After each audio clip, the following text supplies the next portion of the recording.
call the meeting to order. Never update your computer. Yes, thank you. All right, just give me the, are you ready? Is everybody good? 1 second. Okay, I'm sorry. You're good. Very good. I'd like to call this meeting to order, the Ridgewood Village Council Public Workshop Agenda, February 24th, 2021. The time is 7:33 p.m. Adequate notice of this meeting has been provided by posting on the bulletin board in Village Hall, by mail to the Ridgewood News, the Record, and by submission to all persons entitled, the same as provided by law, the schedule including the date and time of this meeting. Due to the fact that we continue to meet through a remote meeting format, there are some required announcements to make. Deputy Mayor? All participants are muted during this meeting. Anyone wishing to make comments may do so during comments from the public and during the public hearings on any ordinances by dialing *9 on your phones to raise your hand. And then once you are recognized, dialing *6 on your phones to unmute, or by raising your hand icon if you're on your computers.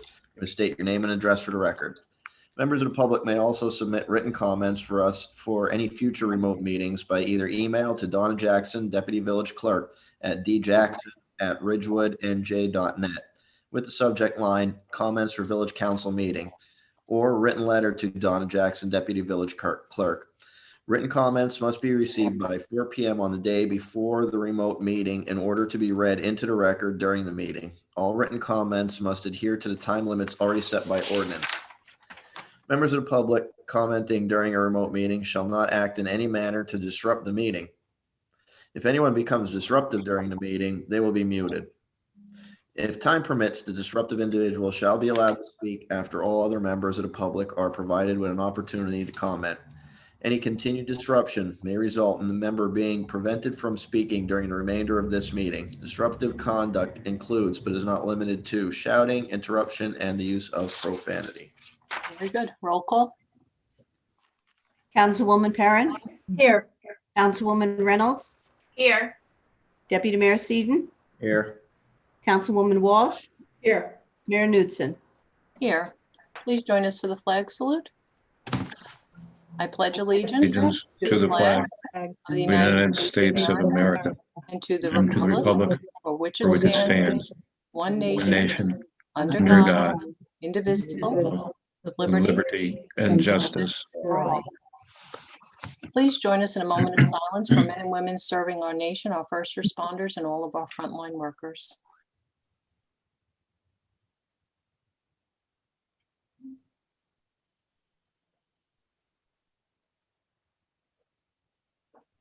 Okay, thank you. With that, we will go to public comments, not to exceed 3 minutes per person. If we have anyone in queue, we'll remind everyone to please raise your hand if you'd like to make a public comment. And when you're unmuted, please state your name and address for the record before making your comments. Right. First person is Scott Leaf. Hello, Scott. Good evening, Mr. Leaf. Please state your name and address for the record. Hello all. For the record, Scott Leaf, Ridgewood Chamber of Commerce President, 27 Chestnut Street in Ridgewood. Well, once again, I'm here to talk about my friends over at Health Barn, and I understand we really need to get moving forward with an RFP. I want to urge you to move forward with that sooner rather than later so we can put all this behind us. I'm actually greatly puzzled as to the amount of debate that has been created over Health Barn's status in this town. I would hope that the incredible amount of good that that organization brings to our community motivates people to find a way to keep them here. As we look into the immediate future, Health Barn's Stacy Antine has applied for a grant from the state of New Jersey. Now that grant would allow Ridgewood to be the centerpiece of a program that would address food insecurity throughout the county. An announcement is expected on that matter tomorrow, and a group is gathering on Health Barn in order to help celebrate that grant should it come. That grant would mean money in the pocket of Ridgewood restaurants and food in the mouths of hungry right here in our village at places such as Ridgecrest Senior Housing, Share, West Bergen Mental Health, and Social Services. Please, let's find a way to move forward on this RFP. There are many things in the village of Ridgewood that are positive. I would say without a doubt, Health Barn is among its shining jewels. Let's do the right thing and get this RFP done. Thank you very much. Thank you.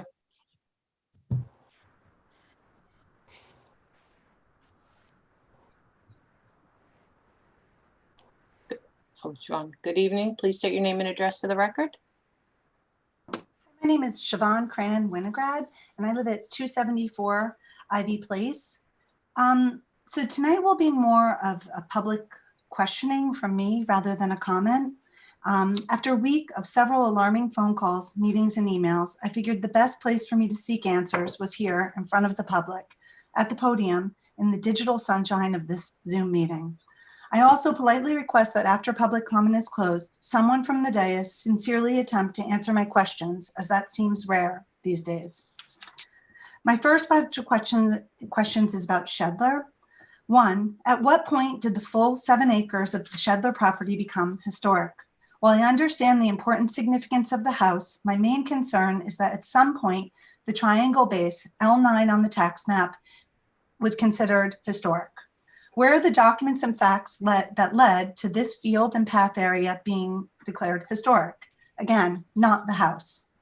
How is it that this important fact of historical status was not shared or even bragged about with the public, the ad hoc, open space, HPC, Parks and Recs, several council members, or even advocates such as the League of Women Voters who vied for this property? If it's such an important part of our history, why are we not bragging about it? How does the community not know about it? Why are we not partnering with local schools to promote it and educate our children about it? Why has this status been kept so private, almost like a secret?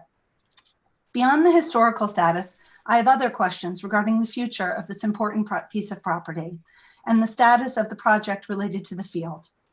Why did the plan submitted to SHPO, the Historical Preservation State Oversight in 2020, not match what the public and the council approved in 2017? Who submitted it? Who authorized it? And why did the public not get the opportunity to see it?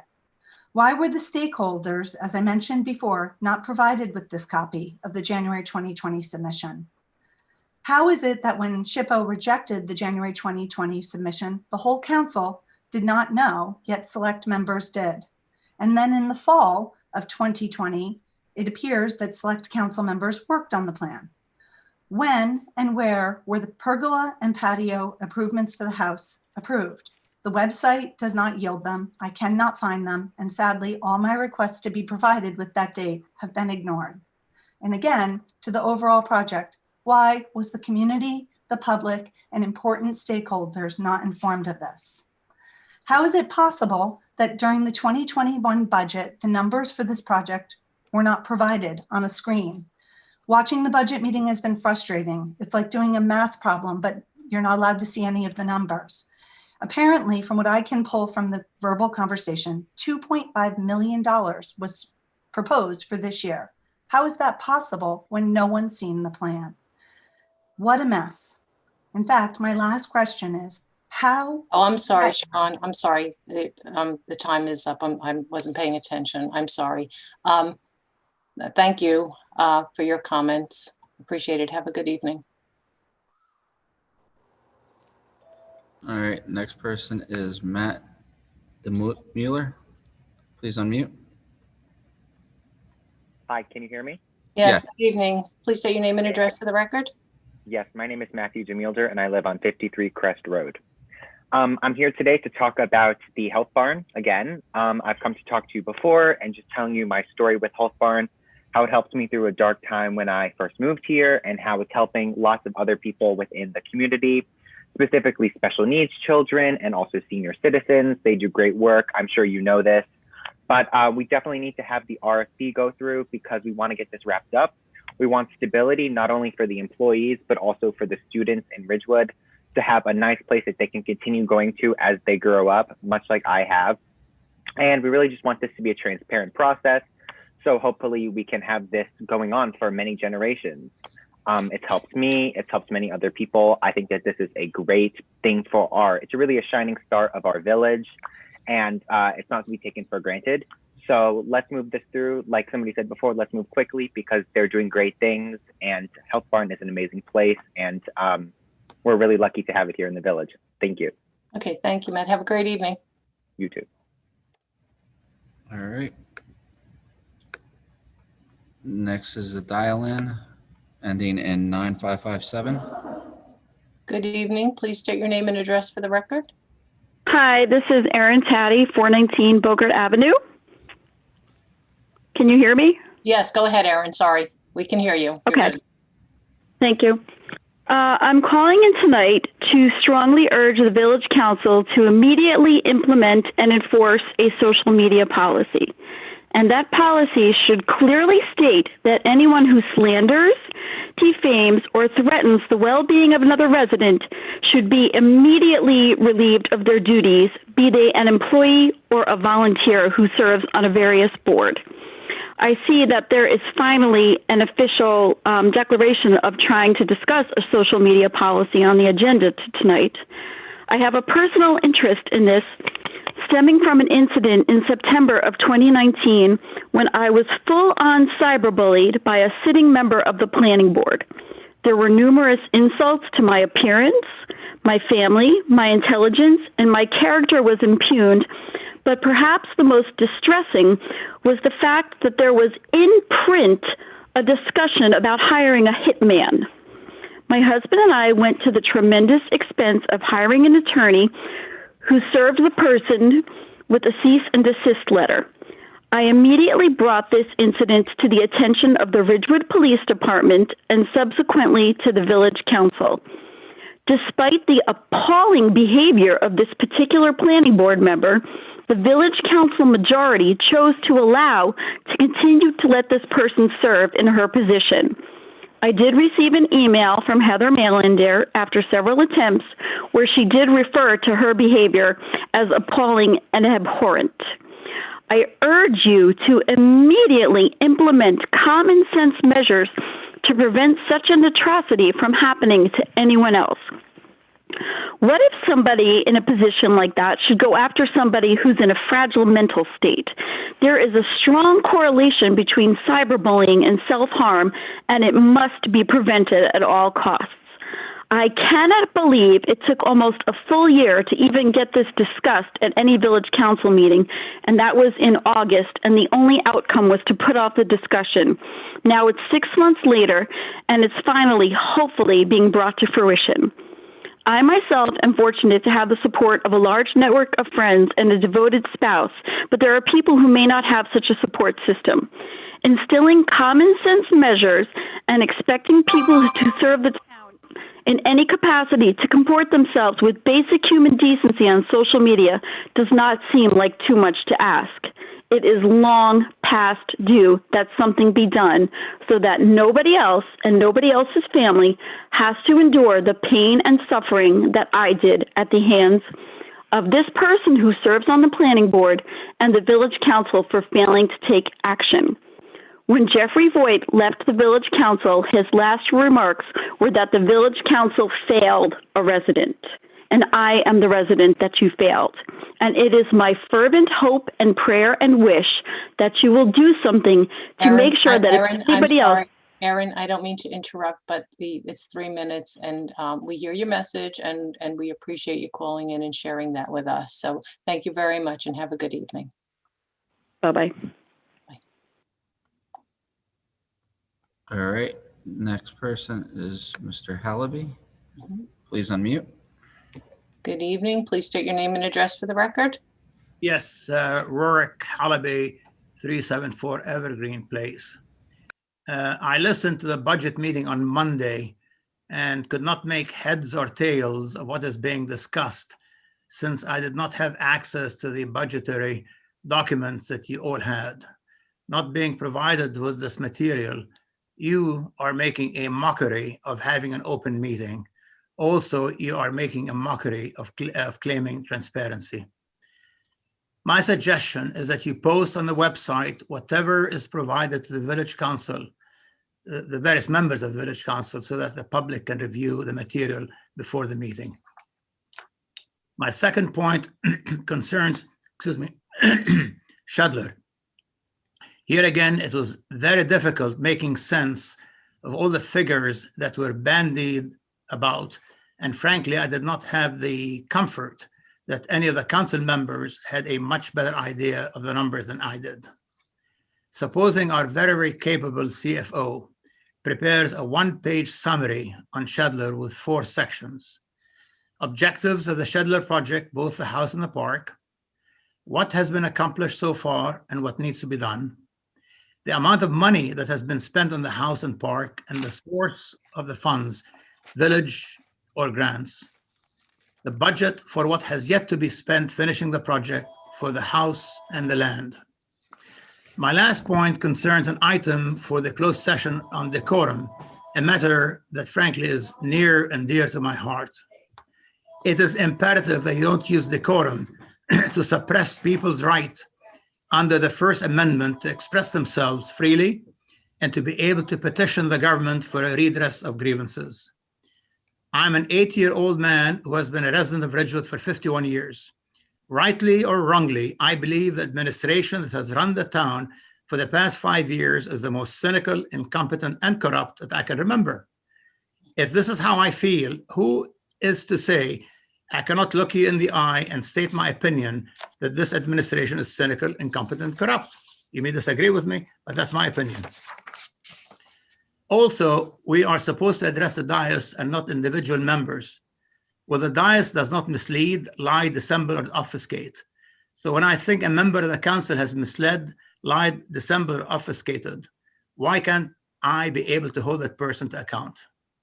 Decorum and civility are two sides of the coin. As I read somewhere, civility, an ancient value rooted in classical philosophy, is about more than simple courtesy and good manners. In its broad classical sense, civility is about consciousness regarding how our actions affect the larger community. And to that I add, yes, civility and decorum is more than Alphonse and Gaston. Thank you. Okay, thank you. Have a good evening. All right, next is A. Loving. Hey, Loving. Good evening. Please state your name, unmute, and name and address for the record. Good evening. This actually is A. Loving tonight. Ann Loving, 342 South Irving Street.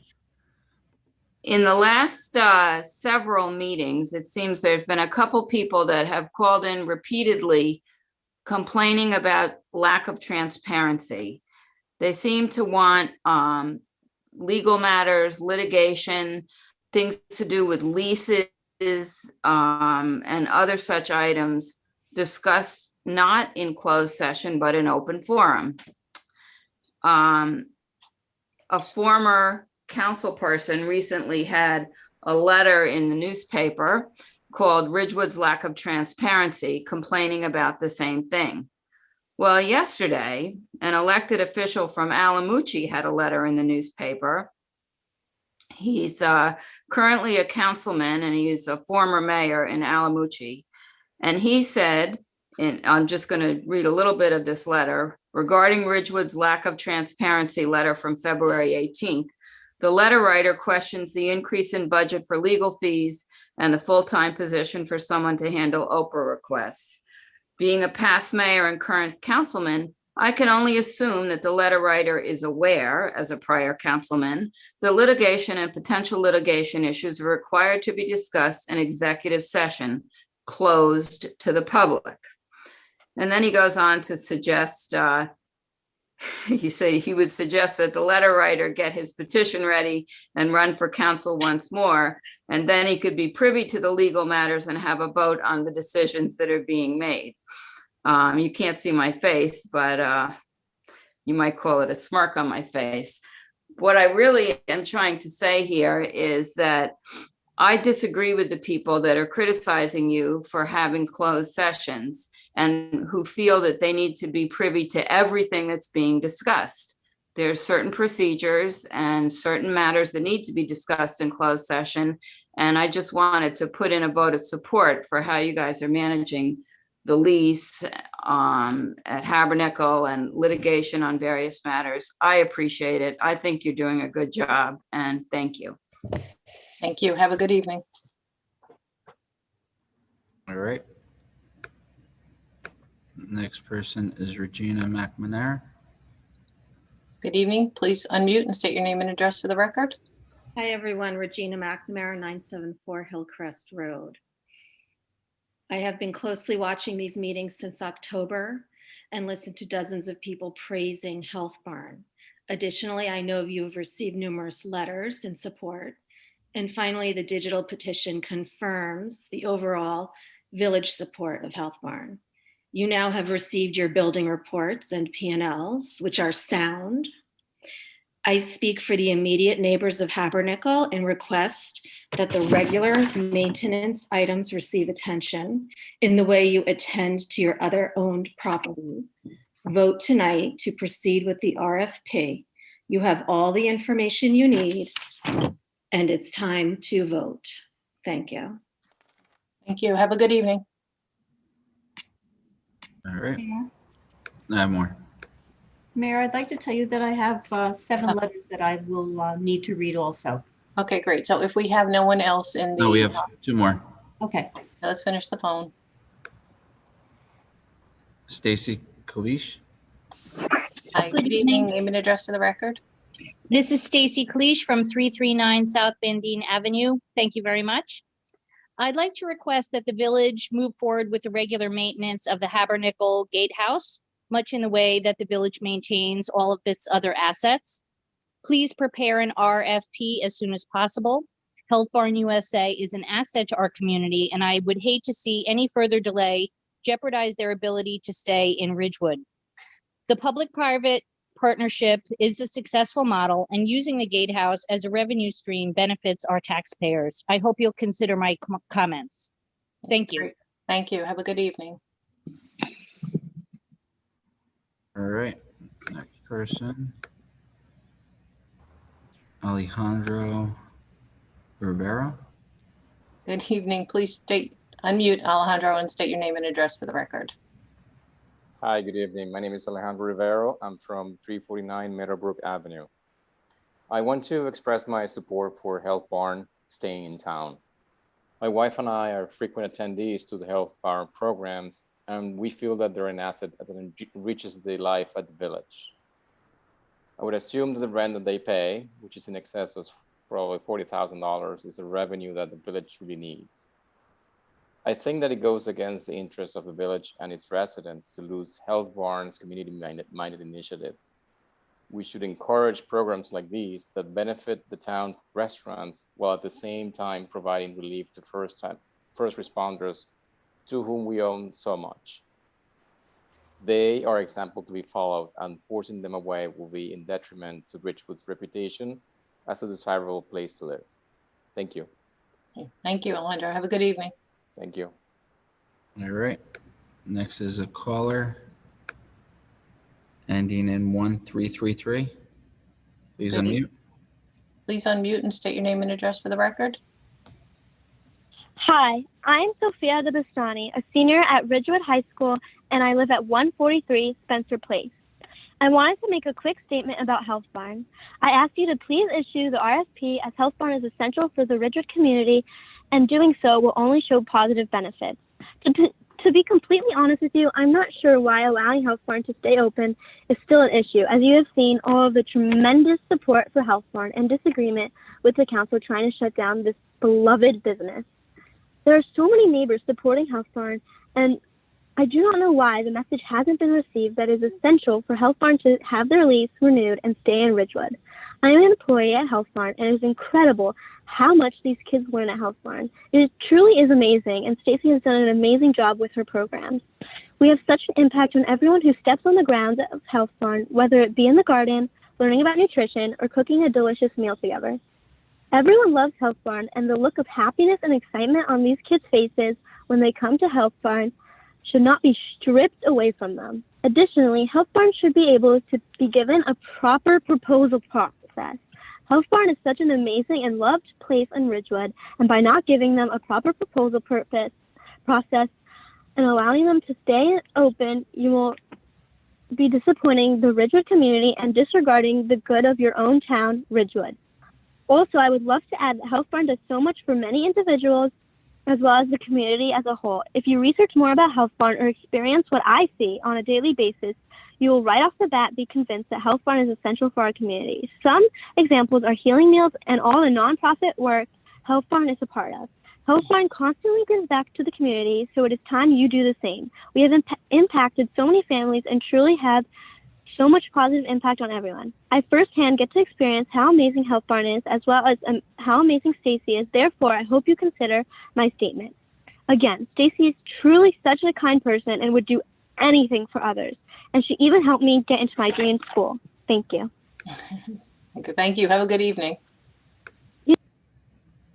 All right, next person is Jeanne Johnson. Please unmute. Good evening. Name and address for the record. Hi, I'm Jeanne Johnson, 325 Maston Place. I'm here to comment about the leadership of the council, and I just want you to know that I am really, truly grateful for your volunteerism. I know how hard you work, and I understand that you want all the details before you vote on issues, and I personally appreciate that.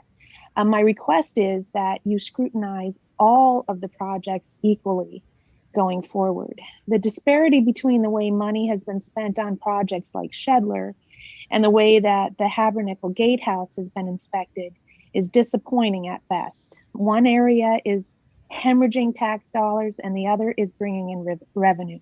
So what gives? The Health Barn lease issue has been on the agenda in various iterations for 6 months. It's time to cast a vote regarding this property. The mayor mentioned a few weeks ago that she wants to be a good neighbor. I'd also suggest the village be a good landlord. Vote tonight for the RFP. Close this chapter and let Health Barn move on one way or the other. Thank you. Thank you. Have a good evening, Jeannie. All right, we have another caller in, 4998. Please unmute. Good evening. Please unmute and state your name and address for the record. How do they unmute, Dylan? *6. *6 to unmute. Hello. What's the last 4 digits on that, Dylan? Oh, there we go. I think we're good. 4998. I know. I think we're good. There we go. Good evening. Name and address for the record. Hello, my name is Marissa Timmers. I'm a sophomore at Ridgewood High School and I live at 374 Litchfield Street. I wanted to talk to you today about the situation regarding Health Barn USA and why it should stay and why you should move forward with the RFP. Health Barn has helped our town and our community for the past 5 years. It has been a beloved business in our town and many people have supported it in the community. I think that Health Barn should stay because it has provided so much help for parents and children in our town in order to educate people about eating healthy and being able to garden and cook and create delicious meals. I think that you should move forward with this RFP and give kids the chance to learn about eating healthy because it is something that is harder for parents to do these days. They don't have the chance or the time to allow their kids to learn how to cook and eat healthy since everyone is very busy. I think that Health Barn gives children the chance to learn about eating with healthy recipes and being able to cook. I have seen firsthand how this works. I work at Health Barn, and I think that it has really helped the community and given parents and children an amazing experience. Thank you. Okay, thank you. Have a good evening. You too. I have no other hands raised right now. Okay, go ahead. All right, we're going to close the phone public comment and allow our deputy village clerk to read the 7 documents into the record, and then we'll close public comment. Go ahead, Donna. Thank you. Right. First I have is from Mary Pulzone, 533 Gemco Place. Hi all, just wanted to say as a 30+ year resident of Ridgewood, I am totally disappointed in the way this council dealt with this issue. It seemed from the start that there was a discussion about the courts without hearing from both sides. Mostly seniors play there. They keep the courts clean, sign up to reserve a court for an hour, use muted balls and go home. You can check the garbage for broken balls. The Parks Department did a spectacular job this year and started a successful women's league open to residents and non, and generated money for our town during a pandemic. Why not keep it available to non-residents on a seasonal or monthly basis and keep our friends together? As before, keep it so that only residents may reserve a court. There are only 4 balls that can be used at any time, so if the noise is the issue, this doesn't change. The only thing that changes is less money for the town, and Ridgewood can't play with their friends, nor do we want to lose money and have our taxes raised. It is such a shame that this has dragged on so long and other towns have welcomed us, non-residents. How are we all in this together as a village? We have kids that played and made noise here, practiced in the marching band, and the neighbors tolerated it, but the minority can't tolerate 4 wiffle balls. I can't help but feel like this is really hurting the seniors in our town, and for all these years, and all the people that live near the schools and fields that have been there for years, there has always been noise. We should all be in this together. Thank you. Mary Feld, 533 Gemco Place. This was from Mady Sukis, 27 Tanglewood Hollow Road, Upper Saddle River, to the Mayor of Village Council, Heather Maylander, Donna Jackson. Having been present for the recent Zoom meetings, I've witnessed a desire to the Village Council to learn about pickleball and to work with both the pickleball community and the neighbors to reach a solution that would satisfy all involved. I wish to thank the Village Council for their understanding and awareness that pickleball is on the rise. This sport will engage many different age levels to play now and in the future of Ridgewood. The Ridgewood Village Council was very forward-thinking when they voted to approve dedicated pickleball courts at the Glen School in 2017. Ridgewood was one of the first towns in Bergen County to understand the need for courts that supported pickleball and the first to create state-of-the-art pickleball-only courts. The Glen School was chosen to convert their 2 underused tennis courts into 4 smaller pickleball courts. Of course, with any expansion, issues arise. The Glen courts went from hardly being used to a popular recreational spot. I'm sure this was eye-opening for some neighbors. The council, along with the Parks and Recreation, worked to solve neighbor complaints by requiring muted balls and attaching sound-reducing panels to the existing fences. We've learned that the panels were not properly attached and will be reinstalled in the proper manner when weather allows. The soundproofing material manufactured by Acoustablock is used in many pickleball communities in Florida, Arizona, and California. The data on the panels show that the sound decibel levels outside the course are reduced by 50% as compared with no panels. Reduced numbers of players will be apparent this year because of the restrictions of badge sales. Green zone panels can be used by players to help soften contact sounds. I would suspect that the sounds of children playing soccer and baseball on the fields at the Glen School in spring, summer, and fall, with parents yelling and encouraging their children, whistles being blown by referees, and coaches screaming directions to their teams would be far louder than 4 wiffle-type balls being played on a special composite surface with all the added accommodations mentioned above. It is highly doubtful that any sound from the pickleball courts could be heard above the sound of children at play. We hear what the neighbors have said and believe with the combination of the panels, green zone paddles, and reduced numbers of players, they will not hear us. We want to be good neighbors, but we also want to engage in the sport that we love. As the world is starting to move forwards, a new normal, it is so important that we begin to recapture ours. Please don't miss the forward-thinking decision that you've made and will continue to do so in the future. Pickleball is here to stay. Let's open the courts, get the accommodations underway, and move on. Thank you so much.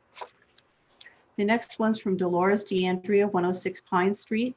Dear Village Council, this short letter is to express my gratitude to all who have endeavored to come to a compromising, amicable, and timely solution. I know the pickleball issue has been on the agenda for quite a while. Hopefully a resolution is imminent. All are weary, especially those of us who are accustomed to playing daily, getting our exercise, socializing, and honing our skills. Open the courts to residents and evaluate the noise level. It is my opinion that the courts can be open for residents only and the noise issue will be much quelled. Also, a surveillance system needs to be established since there was monitoring on a very limited basis and non-badge holders frequented the courts. Most neighboring towns have their own courts for residents, only which are monitored either by resident watch or officials.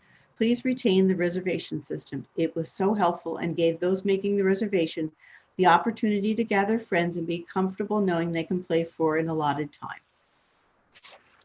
The next is from Doug Roten, 120 Melrose Place, Mayor, Council, Village Manager, and Director of Public Parks and Recreation. Thanks to each of you for the time and energy you have spent on this issue. As you near a final decision on Phase 1 rules for reopening the Glen Pickleball courts, I ask that you reconsider your voiced opinion that despite the restriction on non-resident badge sales, the Glen courts will be at full capacity every open hour. This opinion is both untested and is not shared by anyone in the pickleball community. I strongly believe that, Phase 1 rules should test this opinion and test the other planned noise and congestion mitigations by opening all 4 courts for hours and days that will allow Ridgewood residents access. Regarding usage, we mustn't implement rules based on the premise that 2020 is the new norm for Ridgewood residents' work leisure scheduling. the return to more normal conditions, physical commutes, physical school travel, family and social functions, the reopening of gyms, more, will all inevitably reduce the playing time of the already 50% reduced pool of resident-only pickleballers. Thrown in that many of us will also choose to play with our non-resident friends at venues outside of Ridgewood, and you further reduce court capacity utilization. Please support Phase 1 rules that open all 4 Glen courts with hours that work for all Ridgewood residents in the coming 2021 environment. Thank you for your consideration. The next is from Andrew Rady, 111 Sherwood Road. I want to thank the Ridgewood residents who live near Ridgewood schools, playgrounds, and recreational facilities. Of these residents who made the conscious decision to purchase a home in these areas, over 99.9% of them do not complain to the town council, despite the fact that the activity and noise level in many of these facilities is increasing. Yet a very, very few number of individuals living near the Glen School have decided to complain about pickleball, and the town council is giving them an inordinate amount of attention, despite the fact that these few individuals were well aware of that purchasing a home next to a school would result in a high level of noise, and that noise would likely increase given changes in recreational activities. Since the town council has given so much attention to the very few complainers living next to the Glen School, what happens when other residents living near schools or recreational facilities decide to complain about increased noise levels? Well, to be consistent, the town council should shut down any recreational activity while they investigate the noise complaint. Therefore, we could see the suspension of noisy softball games, soccer matches, basketball courts, and the closure of playgrounds while the town council investigates a noise complaint. Although this would make absolutely no sense and harm many Ridgewood residents, this is exactly what the town council decided to do with the pickleball courts while they investigated the noise levels. The pickleball courts were inexplicably shut down. So after the town council shuts down any Ridgewood recreational activity while they investigate a noise complaint, what will the end result be? The town council could limit and restrict the activity. So for example, softball games with their very loud aluminum bats, soccer matches, new playgrounds, and He basketball doesn't want courts, this to get in the way. We just can't talk where about certain calls create much more noise, could be limited to other day or certain days of the week. Further participation in any sport or use of playgrounds could be limited to Ridgewood residents only, despite the fact that Ridgewood residents frequently invite non-resident friends and family to join them in a sport or meet them at a playground.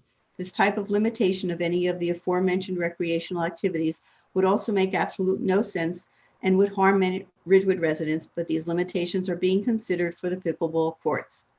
So limitations on the use of the pickleball courts, similar to limitations on any Ridgewood noise creating recreational activity, must be stopped.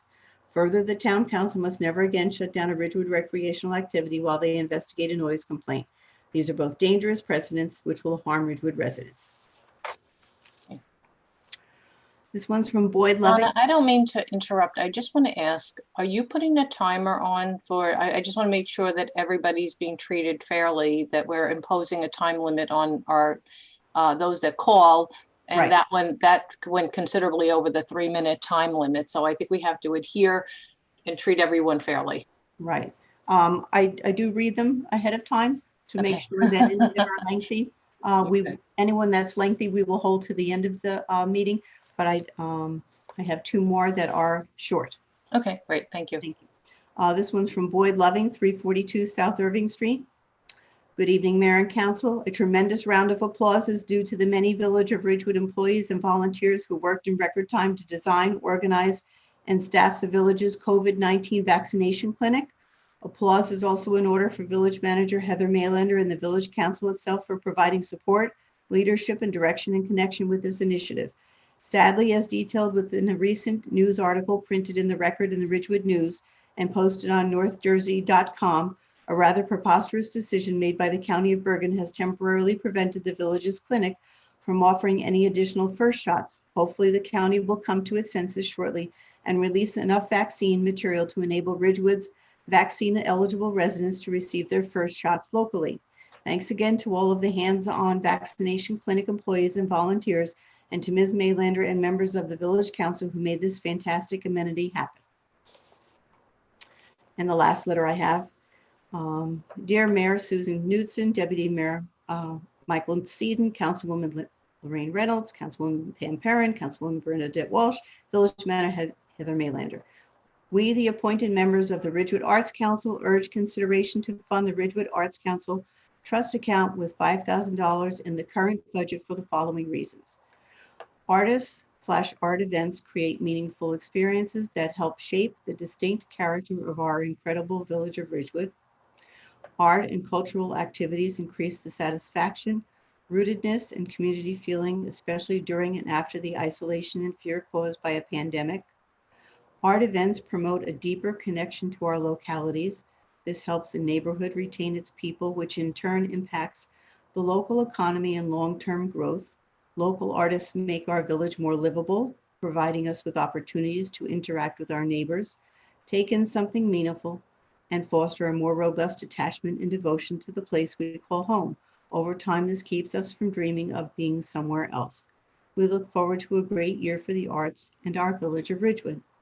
With appreciation, Sherry Frank, co-chair, 847 Norgate Drive, Dana Glazer, co-chair, 61 Clinton Avenue, Mark Cantor, 159 Walthery Avenue, Frank Del Vecchio, 65 Walthery Avenue, Audrey Fink, 231 Hempstead Road, Sean Flanagan, 111 Woodside Avenue, Drew Martin, 20 Garber Square, apartment A7, Karen J. Orland, 143 East Ridgewood Avenue, number 207, Michael Seaton, 95 Godwin Avenue, Max Viola, 17 South Broad Street, apartment 1, Michael Walsh, 34 Bryden Place.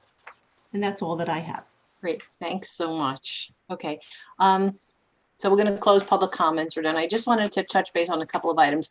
We are working to resolve the pickleball issue. I'm sure we're going to get there. We're working on it this evening, and I know we're going to have an amicable resolution to that. I want to talk about the suggestion that there's a disparity in money being spent, one park hemorrhaging, the other one not getting its due. There's always going to be more money spent in the development of a park, and that's always going to look like more. The money that was spent at Habernickel was substantial during the park development phase, and these always happen in phases, and money has to be allocated. We own property, and we're in the process of developing a park. I do want to just, one of the commenters commented that she wanted her questions answered. This is public comment. It's not public Q&A. I will say that I spent my time responding to emails and telephone conversations. She was also encouraged to file OPRA request. As a former League of Women Voters Observer Corps reporter, I'm able to go back and look at the Observer Corps reports as a member of League of Women Voters myself. I can see that the information was provided to the League of Women Voters. They actually reported on meetings, and specific documents, there's no secrets, there's nothing going on, but all of the materials that are being discussed have been discussed openly, whether it's historic designation, whether it's resolutions approving pergolas or anything else. It was all part of meetings that happened over the course of the past couple of years. Anyone interested in documents pertaining to the same should file the OPRA, as I believe the village manager suggested previously in an email as well. So with that, Mayor, may I be heard just for a minute? A few commenters expressed their frustration in not being able to follow the budget proceedings and not being able to see the documents. I wanted to ask Mr. Rogers, is it possible to ask the local finance board for an advisory opinion to flesh out the meaning of their recent rule on remote meetings and the presentation of documents that are going to be discussed before the meeting? Can we get an advisory opinion on whether that applies to council meetings?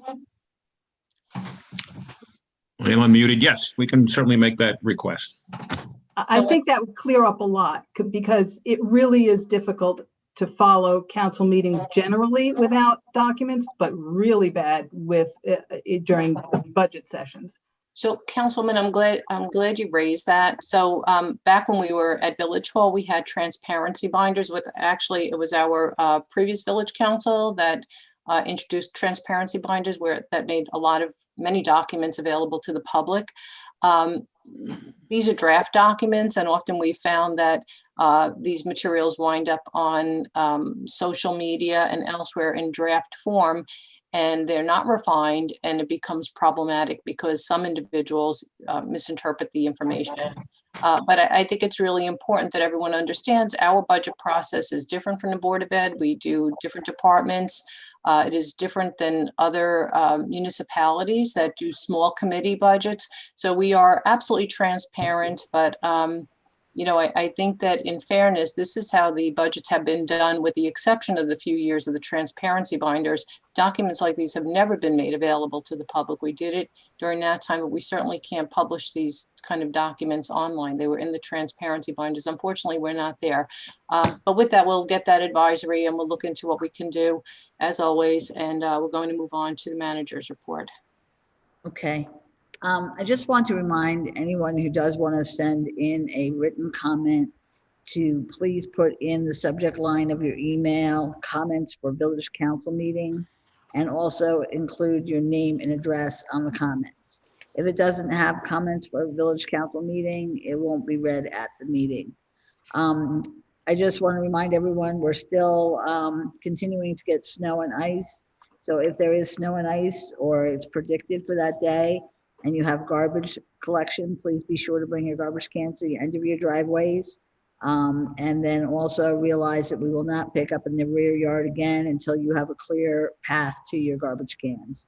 The vaccine information, again, there is a state phone number that can be called, which is 855-568-0545, and it's staffed from 8 a.m. to 8 p.m. Newbridge Medical Center has vaccines, Holy Name Medical Center, and Hackensack Meridian Health. The Ridgewood Health Department, unfortunately, cannot predict whether or not we will be receiving vaccines.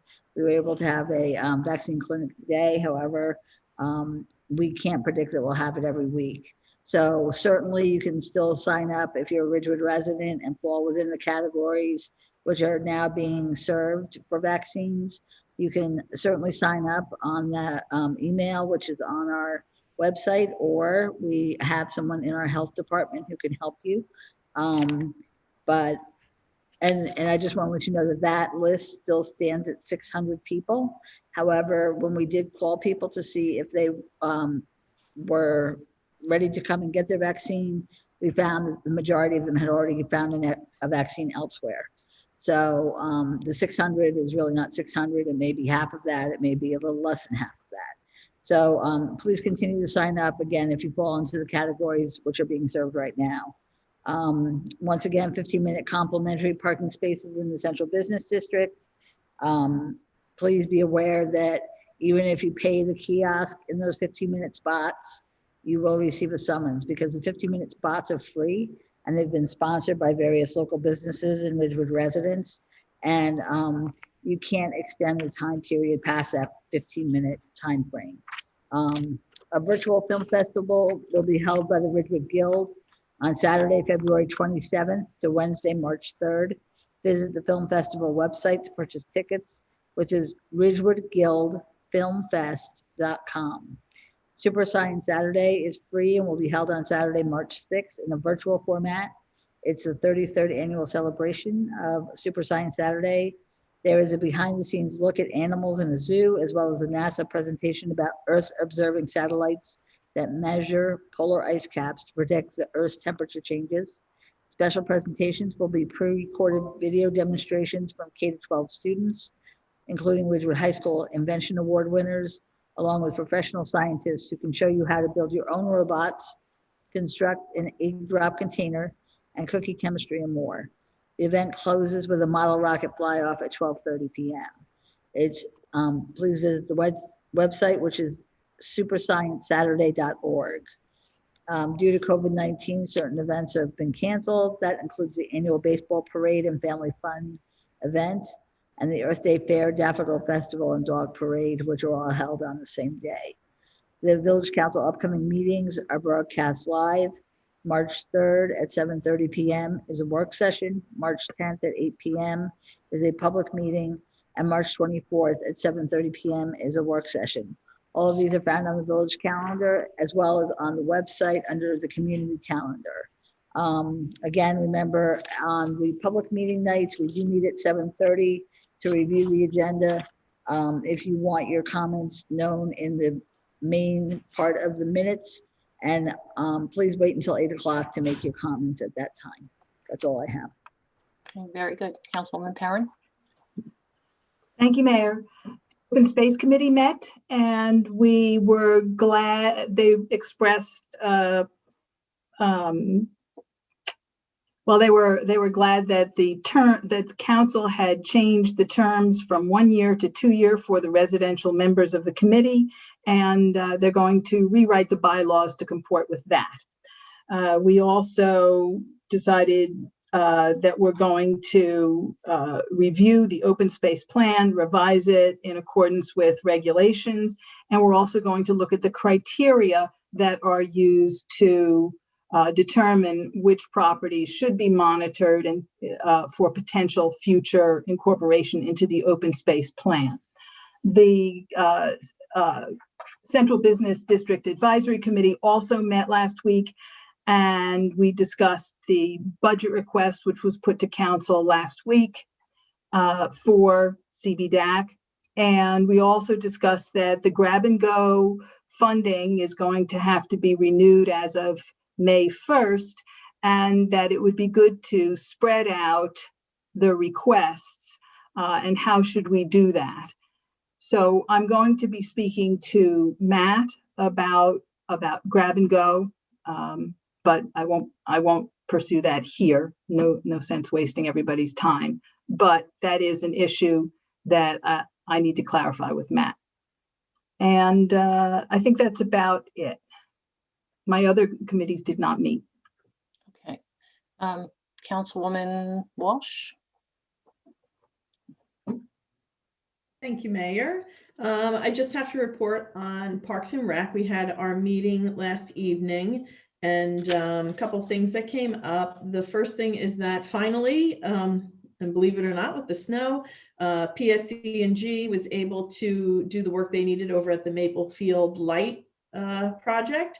So that's now going to go to Quality Electric from Musco to make sure that everything is hooked up. And then after that, they will, just as they've done in all the other facilities, make sure that the lights are tipped in the correct direction so that they're on the field, and they measure the lights in terms of how much incandescence gets off to the different areas. So they make sure that it's trained on the field and not anywhere else. The orchard fields, unfortunately, because they have been redone and the seed needs to grow there, will probably not be used through the summer because they need that to get a strong base. So the orchard fields are going to be closed completely for the summer. We talked about enforcement when pickleball opens up again, and the pickleballers will assist in that process of making sure that they monitor court use, paddles, balls, noise levels of individuals that are there either playing or spectating. And then there is the final grant application for Kings Pond that I believe is going to be heard, and Nancy's on, but I don't know if she's paying attention to this one. March 3rd, I think the applications are going to be heard, the matching grants for Kings Pond. And that's all I had. I'm just going to do a pitch for the fashion show, project graduation, the fashion show for Ridgewood seniors at the high school, because we are going to be having the fashion show, but for those that maybe don't feel comfortable going, you can bid on auction items on hand bid. So you can go on to hand bid, make an account, and then it's March 18th, you can bid on items. Thank you. Hope it's good stuff. It is very good stuff. Oh, like so exciting. And okay. Is there going to be anybody? Are you going to have it in person? Or will yes, anybody? We're having the fashion show on March 18th at the Rockley. And it's going to be a limited format, but it's still going to go ahead as planned. Okay. Yeah. And the kids will go down the runway and everything. Yeah. Great. Good. So fun. Good for the good for Ridgewood High School. Go. Yeah. Project graduation. Go. Councilwoman Reynolds. Thank you, Mayor. The planning board met on February 16th. We approved signage for Piccolo Bistro on Chestnut Street. We memorialized the resolution to approve parking variance relief for the Garber Building. That's where there's an application for a restaurant and inn that we will be hearing shortly in the future. We reviewed Ordinance 3844, which is an ordinance to amend Chapter 190 of the Village Code to adopt new stormwater management regulations, and the council will be having a public hearing on that item tonight. We also had a discussion regarding the climate change bill and the master plan. And the next planning board meeting is March 2nd. We also had a Citizen Safety Advisory Committee meeting on February 18th, and we discussed the proposed bollards in the CBD. Some of the members expressed safety concerns and asked for a warranty of crashworthiness from the supplier. I don't know if that's possible. We discussed road pedestrian actuated crossing signals at West Glen and Hillcrest. That would be similar to the one that's in front of the library. The village engineer has submitted a capital budget request for this location, as well as 2 additional intersections. Each installation has an estimated cost of about $14,000. There was a discussion regarding the New Jersey Street Smart campaign and possibly getting Ridgewood involved in the program. Some of the members are going to see if they can present at a future CSAC meeting. And they're also checking in to see if there's any grants available to apply for help with any costs. The village engineer reported that the New Jersey Department of Transportation plans to implement roadway changes at the Glenwood Road railway crossing, which includes a one-way eastbound. The construction is scheduled to begin in the spring of 2021, so that's right around the corner. NJDOT has reserved the right to close the crossing if unsafe driving behavior still persists. And this project is 100% New Jersey DOT funded. So that's the only good thing about that. A discussion regarding New Jersey transit buses in the CBD also took place. There had been a couple of resident safety concerns about the buses encroaching over the lines when going down East Ridgewood Avenue. They can't help it. There's just not enough space to stay on their side of the line. Also speeding. Sergeant Chuck suggested that it might be time to revisit the engineering concept plan to build a bus station at the railroad station parking lot to create a true transit hub. There are approximately 300 daily bus trips, and by moving it to the train station, it would allow rerouting of the buses to have them go on Franklin Avenue rather than East Ridgewood Avenue. The next meeting of CSAC is Thursday, March 18th. And that's it. Very good. Thank you, Councilwoman. Deputy Mayor. Thank you, Mayor. I just have tomorrow the Community Center Advisory Board's meeting at 5, and the Ridgewood Arts Council is meeting at 7:30 also tomorrow. And that's all I have. Okay, great. So that leaves me. So I made a little note on my top of my report, and I kind of separated this out from my comments about public comments earlier because I wanted to make this comment really specific. When we had a caller who called in and called this entire council incompetent. This council is far from incompetent, but that could be someone's opinion. But to point the finger and call people corrupt is not an opinion, it's an allegation. Somebody thinks someone here is corrupt rather than, which nobody is. They should take this to the local finance board, file a complaint, get their proofs in order, and do whatever they have to do. But that is not an opinion. That's an allegation. And I take it very seriously. And I just want to say on behalf of myself and my council colleagues, these kind of antics, tactics, and name calling and maligning and defaming members of this village council is unacceptable. It should not be tolerated. This is a highly dedicated village council, hardworking, more than any council I've ever seen. And I'm grateful to work up here on the dais with this group. I truly, truly am blessed. But I take great exception with these types of comments constantly being pummeled at us at every single council meeting. And I urge the caller to stop. Please stop. We can have a difference of opinion, but just having a difference of opinion about any topic that we're under discussion should not be resulting in calling people liars, corrupt, incompetent, and name calling. We are better than that, and I think we can do better than that. Mayor, so, I'm I sorry. agree with you. Thank you. And I think this council and the prior council have shown inordinate patience. And I think points of order should be called more frequently for things like allegations of corruption. Thank you, Councilwoman. And while we do try to call a point of order, I try to be extremely, extremely flexible and open and patient, but I just think that these kind of comments are just intolerable. They're unacceptable. They're defamatory. They're slanderous. They're just unacceptable. And we can just all agree to disagree, and we can do it politely. We can do it and still be neighborly and just agree to disagree without name calling. Mayor, if I could add one more comment to that. I mean, I've been reading now this little statement here in the beginning of the meetings about, disruption and people being muted. Who's working the mute button? Like, whoever's working the mute button, just kind of step up a little bit. And when stuff gets out of control, use that mute button, because we give ample warning in the beginning of the meeting. Yep. So that's just a little comment I want to add. Thank you. You're welcome.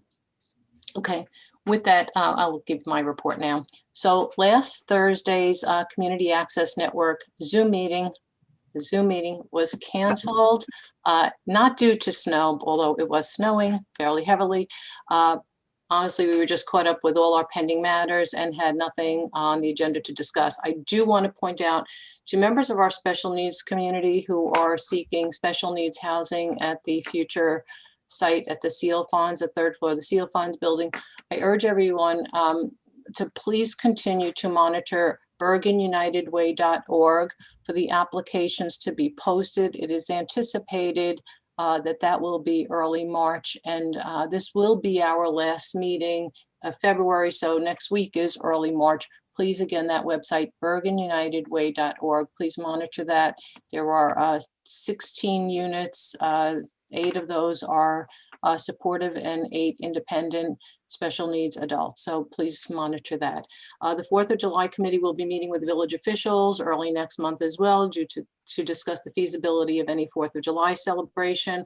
I'll keep everyone posted moving forward.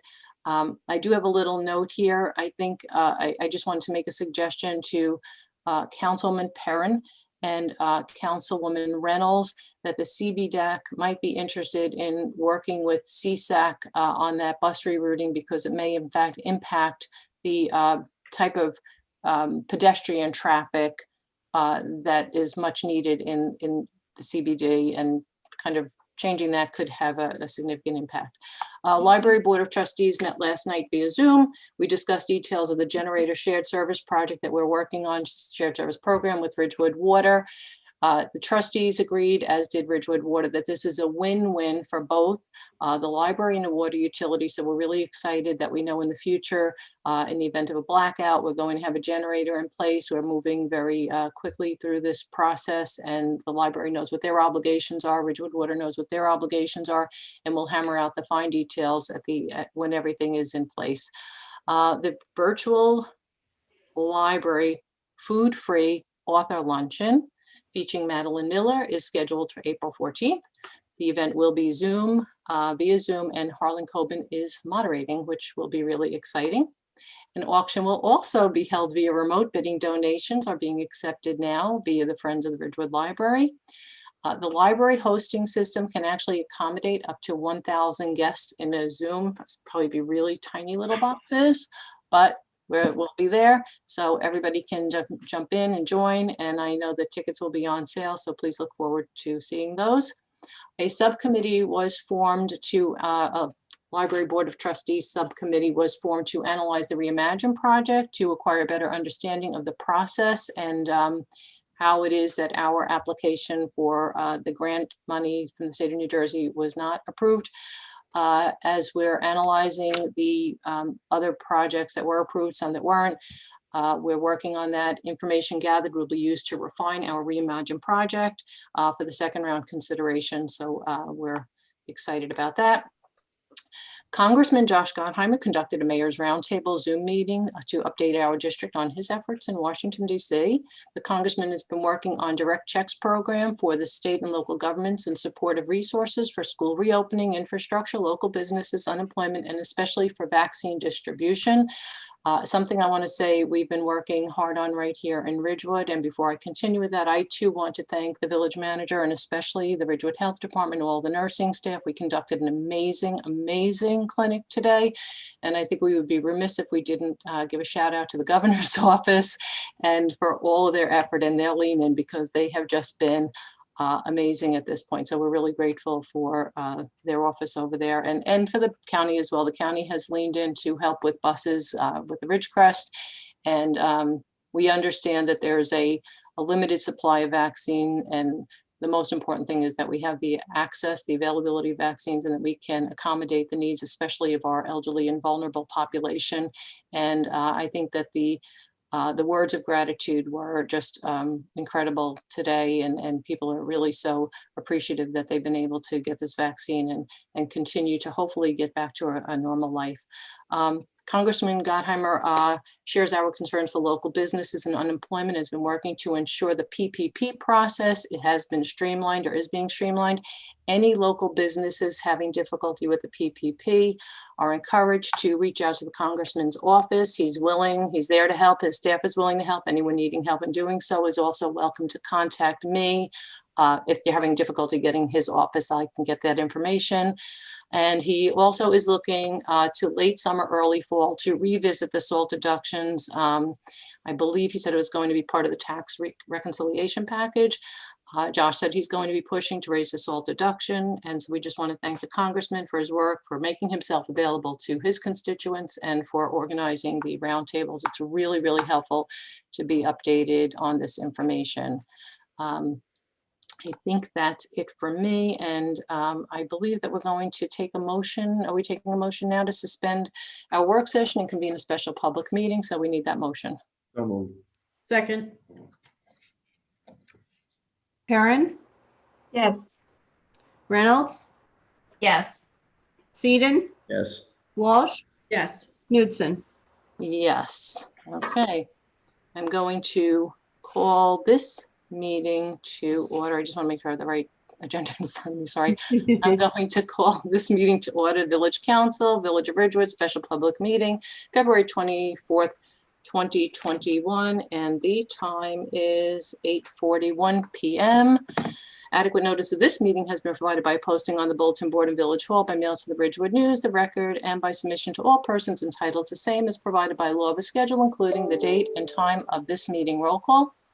Councilwoman Perrin, Here. Councilwoman Reynolds, Here. Deputy Mayor Seaton, Here. Councilwoman Walsh, Here. Mayor Knudsen. Here. I believe we're starting on a resolution. Is that what we have? Ordinance 3841. Oh, I'm sorry. Okay. All right. Oh, I'm sorry. How do you like that? I move the clerk read ordinance 3841 by title on second reading and the public hearing thereon be opened. Second. I'm sorry, who said second? Pam. Thank you. Perrin, Yes. Reynolds, Yes. Seaton, Yes. Walsh, Yes. Knudsen. Yes. Will the clerk please read the title of ordinance 3841? Bond ordinance providing for design work in connection with well rehabilitation and well treatment improvements to Ravine Well and New Mar Well in and by the Village of Ridgewood in the County of Bergen, New Jersey, appropriating $602,000, therefore, and authorizing the issuance of $571,000 bonds or notes of the village to finance part of the cost thereof. Okay, the public hearing is now open. Just as a reminder, this is a public hearing on ordinance 3841. Anyone wishing to participate in the public hearing can raise their hand, and our Dylan will allow them in. I am showing none. Okay. I move the public hearing be closed. Second. Perrin, Yes. Reynolds, Yes. Eden, Yes. Walsh, Yes. Knudsen. Yes. I move that ordinance 3841 be adopted on second reading and final publication as required by law. I Have a second the second. motion. Thank you. Perrin, Yes. Reynolds, Yes. Eden, Yes. Walsh, Yes. Knudsen. Yes. I move the clerk read ordinance 3842 by title on second reading and the public hearing thereon be open. Second. Perrin, Yes. Reynolds, Yes. Eden, Yes. Walsh, Yes. Knudsen. Yes, will the clerk please read the title of ordinance 3842? An ordinance to amend Chapter 145 of the Code of the Village of Ridgewood, fees at Section 145-6, enumeration of fees relating to code chapters. Okay, the public hearing is now open. This is a public hearing on 3842 pertaining to pickleball fees.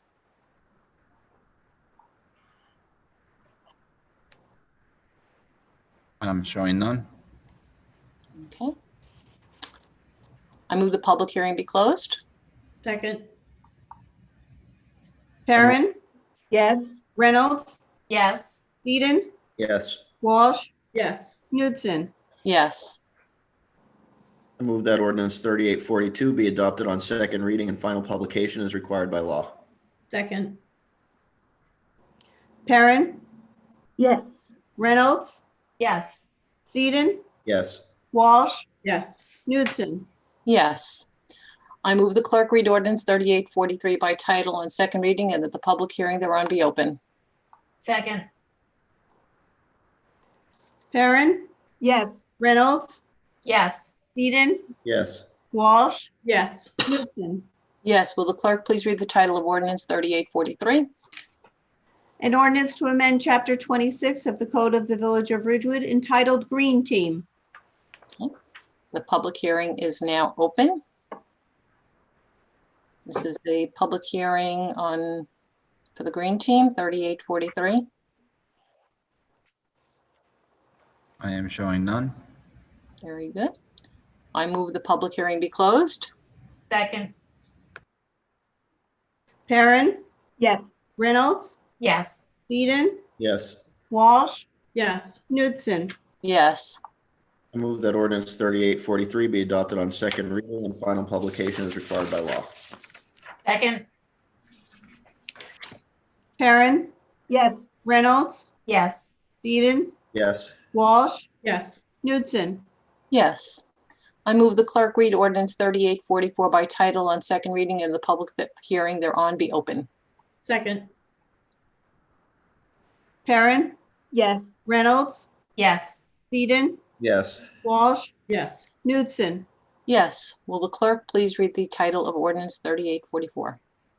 An ordinance to amend Chapter 190 of the Code of the Village of Ridgewood at Section 190-67 and 190-83 to adopt new stormwater management regulations consistent with NJDEP requirements. The public hearing is now open. This is a public hearing on 3844 stormwater regulations. I'm showing none. Okay, very good. Thank you. I move the public hearing be closed. Second. Perrin, Yes. Reynolds, Yes. Eden, Yes. Walsh, Yes. Knudsen. Yes. I move that ordinance 3844 be adopted on second reading and final publication as required by law. Second. Perrin, Yes. Reynolds, Yes. Eden, Yes. Walsh, Yes. Knudsen. Yes, here's the resolution. I knew I saw it. Okay, the following resolution, number 21-40, will be adopted by a consent agenda with one vote by the village council. There is a brief description beside the resolution to be considered on the consent agenda. The resolution will be read by title only. 21-40, appoint member to Ridgewood Green Team. Second. I need a first. So moved, sorry. So moved. Second. Perrin, I'm sorry. I don't need to do that. Oh, I'm sorry, I do. Perrin? Perrin? Yes. Reynolds? Yes. Seaton? Yes. Walsh? Yes. Knudsen? Before I vote, I'm going to give a shout out to Abigail Clothier as our student liaison representative for Green Team. That will, her term will expire on December 31st, 2021. I think we're all really happy to have Abigail on board. And so, yes. And with that, we'll take an adjournment. So moved. Motion? A motion to adjourn, sorry. Michael said so moved. Yes, I did. He was And muffled. we're also going to reconvene the work session in the same motion. Oh, okay. A motion to adjourn and reconvene the work session. Sorry, gang. So moved. Second. Second. Thank you. All in favor? Aye. Anyone opposed? Okay, with that, we're back to our regular meeting. Okay. Okay, so the first item is under Ridgewood Water. This is concerning the lead and copper rule from the New Jersey Department of Environmental Protection, which mandates that Ridgewood Water maintain corrosion control program. And this prevents the corrosion within the pipes. The phosphates, an inhibitor is injected into the water stream prior to it entering the distribution system. And then the phosphates create a thin coating on the inside of the plumbing materials, effectively preventing the corrosion of lead and copper. Ridgewood Water utilizes polyorthophosphate to control corrosion. This formula is utilized, the formula utilized is ESC 532. It's manufactured by ESC Environmental of Glenville, New York. We began using ESC 532 in 2016, and the last round of lead sample were non-detect. ESC 532 uses a unique blend, and it's distributed solely through ESC Environmental. So varying treatment formulas can alter the system characteristics and void the protections from this combination of chemicals that are used to inhibit the corrosion. Therefore, the recommendation is for the sole source contract to ESC Environmental of Glenville, New York, in the amount of $185,000 for the year 2021, and the funds are in the water operating account. Any questions? Yes. Ms. Maylander, can that be noted in the resolution itself that it's coming out of the water utility budget? I think it does, but we'll make sure the wording says that. Okay. There's nothing under parking for tonight. Moving on to budget.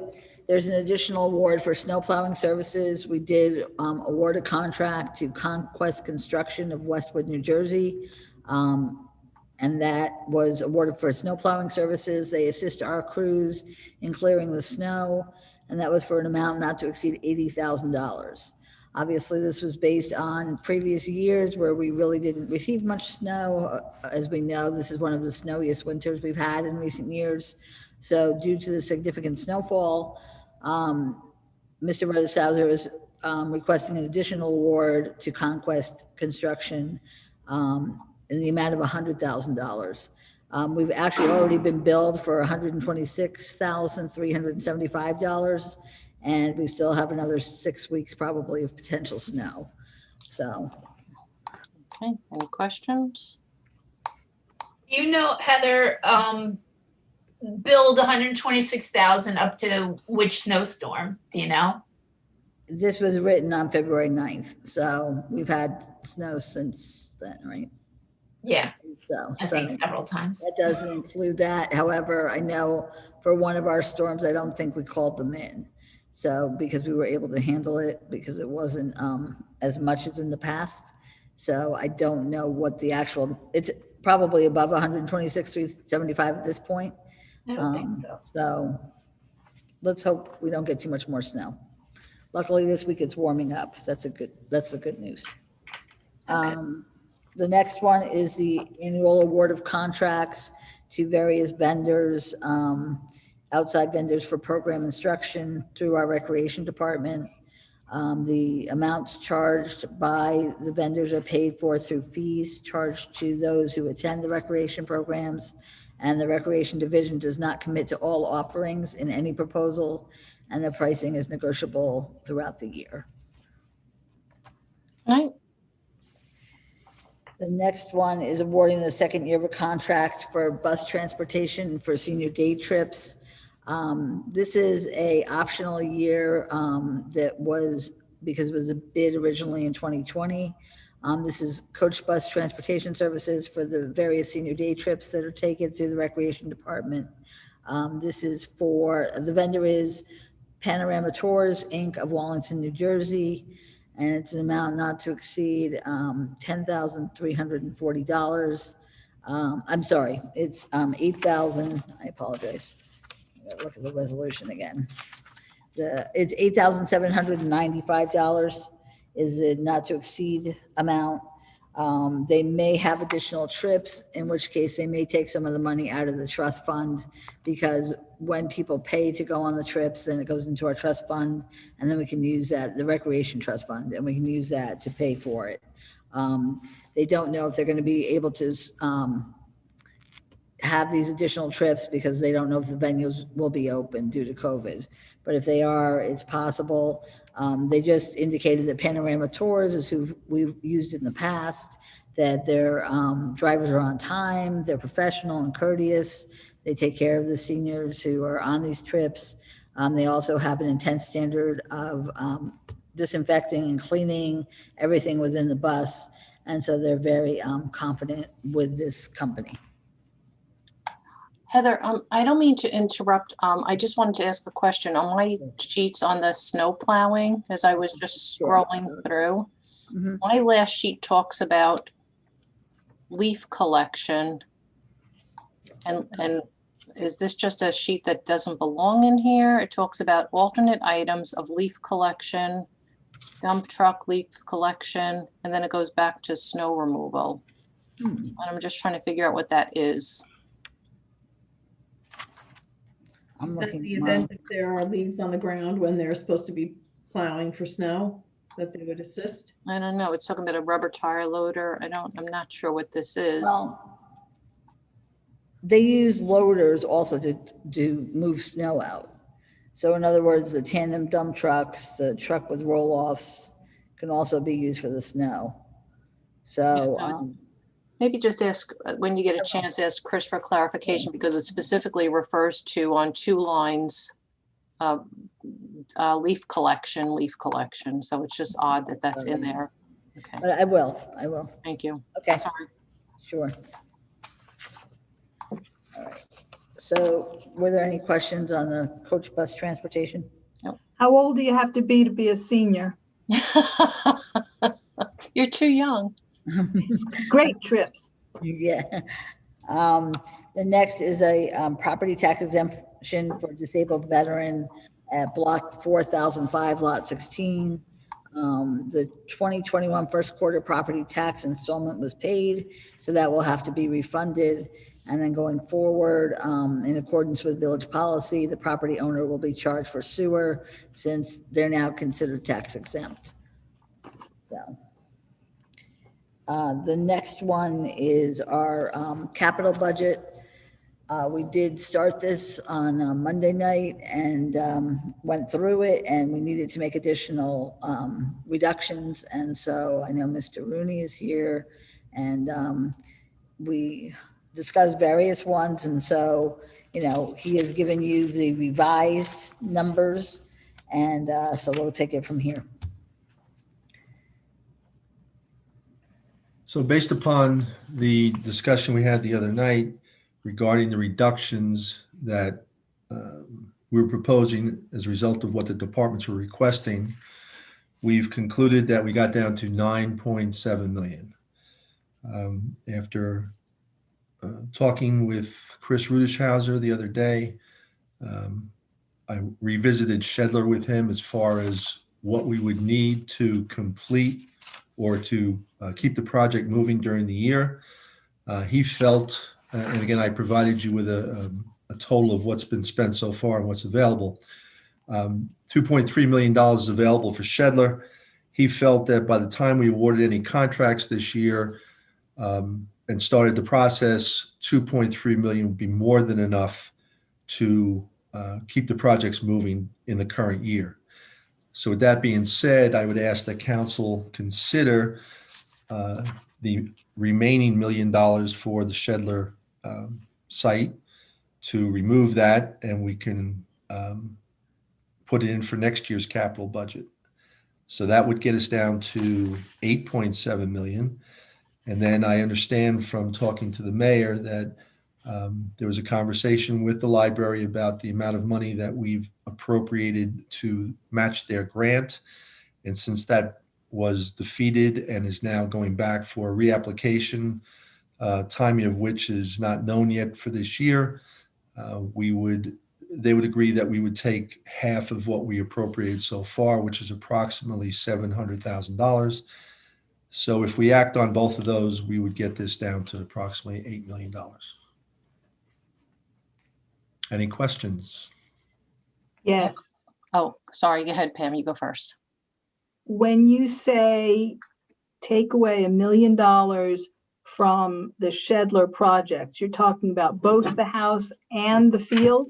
If you look at the second to last page of what I sent you for the capital budget. Oh, okay. I was just looking at the front page. No. All right. So you see, we talked the other night about reducing the 2.5 million request for phase 3 of the site by $1.5 million. I see. So I'm suggesting we reduce that by the $1 million that's left, and there would be adequate funds to keep the project moving this year based upon what we've appropriated so far and what we've spent. Does that mean we would be appropriating 1.5 million? No, we will be not appropriating anything this year. Oh, okay. The first page that you were referring to shows what we've appropriated so far for the project, which is $3 million. We've only spent $761,000 to date. So we still have 2.3 available. And again, in conversations with engineering, they feel that that's more than enough to keep this project moving this year. So by not appropriating any more funds this year, there'll be no impact on the progress. Pam, the best way to look at it is it's money that's accrued. And since we're still in phase 1, we can pause on accruals while we finish. Correct. That's okay. Good analogy. You know, I have a question. Did we allocate 5,000 for the Arts Council? No, we did not. I'd like to do that. I mean, I don't know how anybody else feels. So question, Lorraine, the 5,000, is it for capital money or operating money?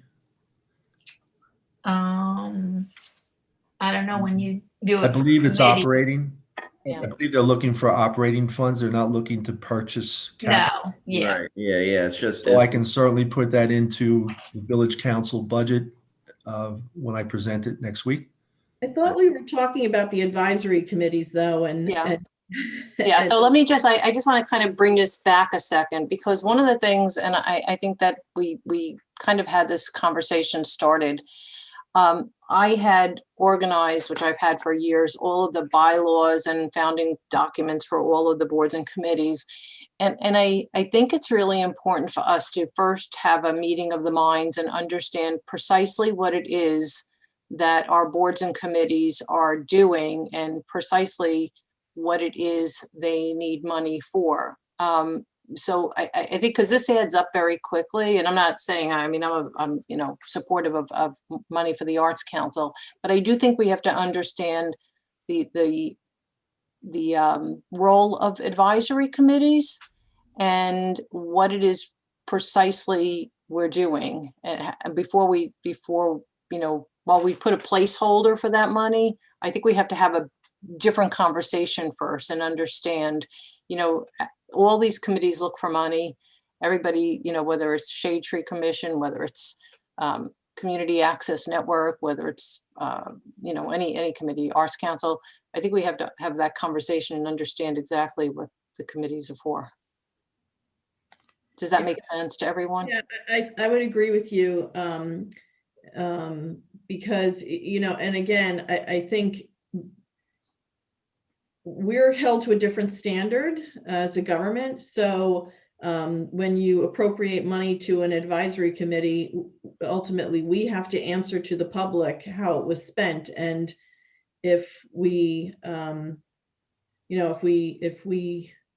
if the money isn't spent the way that it perhaps should have been spent, that's a challenge. And I don't want to harp on the CBDAC website, but I think we all thought that there was going to be a finished product and there wasn't. And it was, several $1,000s that really kind of went nowhere. So, I think we really need to just be careful because, we just have to follow procedure.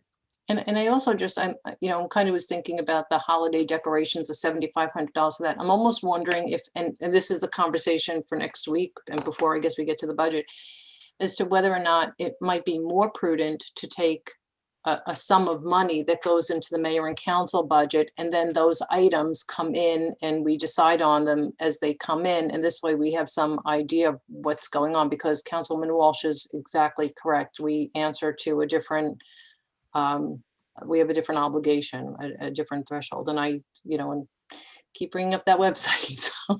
Hey, I just got it this week. Yeah, no, I know. Finally got it this week.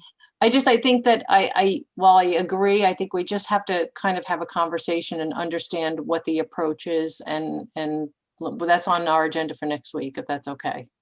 Yeah, I think that's a fair approach, because then, the money could stay in the council budget and then it could be earmarked for whatever committee is requesting it, but they would have to come and request it. And it would be probably a simple resolution or something that wouldn't hopefully require lots and lots of discussion over such a small amount of money for promotions, or like in the case of the Arts Council, putting up an artist who is going to come in and give a talk if they were like a well-known artist or something like that. But just to keep the council and everybody aware of how the money is being spent, and the public also, I think that would probably be the best way to go about it. So that way it's just not allocated, and then it could get spent however it gets spent. And, there's no real, after the money is allocated, there's no real checks or balances or anything like that. So it's probably a good approach. So we would just keep maybe like a line item, and we can have like further conversation about this, but an item in the council budget for a lump sum.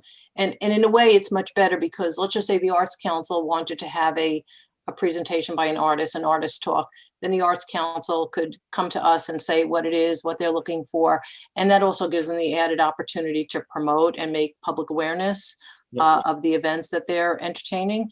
So it's just a conversation for next week. But Bob, maybe we can figure out if there's a lump sum rather than allocating to individual committees. Maybe there's a different approach that we can take. And I know this is a little out of left field for you, and I appreciate that you weren't expecting this, but I guess Councilman Walsh and I maybe had a conversation. I just don't remember, but we did, didn't we? And so we just thought that this may have been a better approach. So if that's Not a okay. problem. I'll take care of it. I did have another question though. I see on our spreadsheet that we have monies that were appropriated, paid, charged back, and then balanced on the estimated project cost spreadsheet. And I just wanted to know if we could acquire by next week a breakdown of the appears to be $460,000 thus far allocated or paid to the Shedler Field improvements, because when I read this, I'm a little bit surprised that 460,000, if I'm adding it up correctly, I see 250, 150, and then Look at the bottom. It's summarized down at the bottom. Yeah, okay, oh, look at that, it was done for me. My screen is so big, the big letter, so I didn't see that. Yeah, so there it is, right, 459, 811. Yep. I'd like to have a breakdown of that because I feel like we have nothing there, and I'm just wondering what's that money, was Well, that for? If you remember, at least I think $100,000 or $120,000 was spent to remove all the dead and damaged trees and everything at one point, because that became an issue because they came and they tagged the trees and all the neighbors were saying like, oh my goodness, what are you guys doing over there? But there were trees leaning on other trees, and the property obviously wasn't taken care of for a very long time. So the dead trees, the fallen trees, all that stuff had to get taken out of there. So it was either $100,000 or $120,000 that I could account for was spent on just that alone. I think it was definitely 120. I think your memory is just amazing. It was 120, I'm sure. But I I'll think give you a vendor run So of the what makes that up. garage being removed was part of the field because it was, right? The garage removal? Probably. Yeah, that was in there. That was in there Okay. too. The structure, the well had to get filled, and Wow. Yeah, I think I would just like to know what we're, close to, $500,000. $500,000. I just think that it would be helpful to know what we did with that. And I'm sure maybe moving the dirt, the berm, having things moved in and out, but the dirt was free and from the developers, and maybe it was the testing of the soil, because I know we went through extensive testing. I would just be interested in knowing what precisely we did. So No problem. For Monday. So we came full circle because the other night Mike said, let's just take the million from Shedler. And then we went through that exercise of every single item. And here we are tonight, and we should just give Mike a round of applause for his foresight. Actually, Mike, that apologies was for the late an night. endurance test. Yes, it was. It was apologies for the late night over that. So are we good with that now, gang? Are we all good? Well, I just have a question for Bob. I mean, this may be for Monday. Like, when will you tell us if it stays at the 8 million? Like, what does that mean for our budget, percentage wise? Is that Sure. something? This has no impact on your current budget. This is just authorizing capital funds to be spent in perpetuity. Capital goes on forever. So even though you appropriate the money let's say in May or April, we have these ordinances, you have time to spend them, but there is no impact until debt is issued against the ordinances. So there's no impact on the current fund budget, operating budget, until debt is issued where you have interest, et cetera. Okay. So the only one thing I'll say is on that infrastructure line item of 7,500 for holiday beautification, we're going to yank that out and put it into that council piece so that we can see where that is. Okay, so we're all good with that. So just the 7,500. I don't think there was anything else, but we can go through with a fine tooth comb after. So the next item is the New Jersey Future Age-Friendly Implementation Plan under policy. So this resolution will adopt the New Jersey Future Aging-Friendly Land Use Implementation Plan, acknowledges that it can be used as a resource to implement aging-friendly land use actions and community building outlined in the plan in the future, if we so desire to do so. So I'm going to kind of run with this one. So one of the things that happened here is that when the Village of Ridgewood embarked on a visioning process that was a community-wide survey and participation, Age Friendly through this process did a much smaller sampling. And part of the problem, what we have here is, while our own master plan and visioning process is consistent with aging in place, there are certain recommendations being made in this plan that may likely be detrimental to the village years to come. And because these pieces are not reflected in the master plan visioning process, What I would like to do is to remove those elements because none of it has gone to the planning board for approval. And it includes ADUs, which are very specifically, essentially turning homes into potential two-family homes with apartments where, a homeowner can remain in an apartment and rent their house out to anyone else. So as long as they remain in the home. And I don't think, and Mr. Rogers certainly can weigh in, I don't think that anyone would have the right to say that that's age restricted, that can only be for members of the community who are elderly and attempting to age in place, that an ADU or that kind of a financial benefit could be conveyed only to to elderly. I'm catching out off the left field. Sorry, Matt, and I know you hadn't anticipated this, but I know you and I have talked about it in the past. This is no different than any other meeting. There are some inconsistencies between the age-friendly plan and the planning that has gone on, not only from our master plan, but also from the future planning that was done by the planning board. And I think to try and identify those areas where we are consistent is really what you're trying to do and trying to say. So I think that in and of itself is a process that needs to be done. Part of it is, I think, and I could be wrong, but the age-friendly takes a good deal of its, not a good deal, but a part of its planning from kind of a statewide look.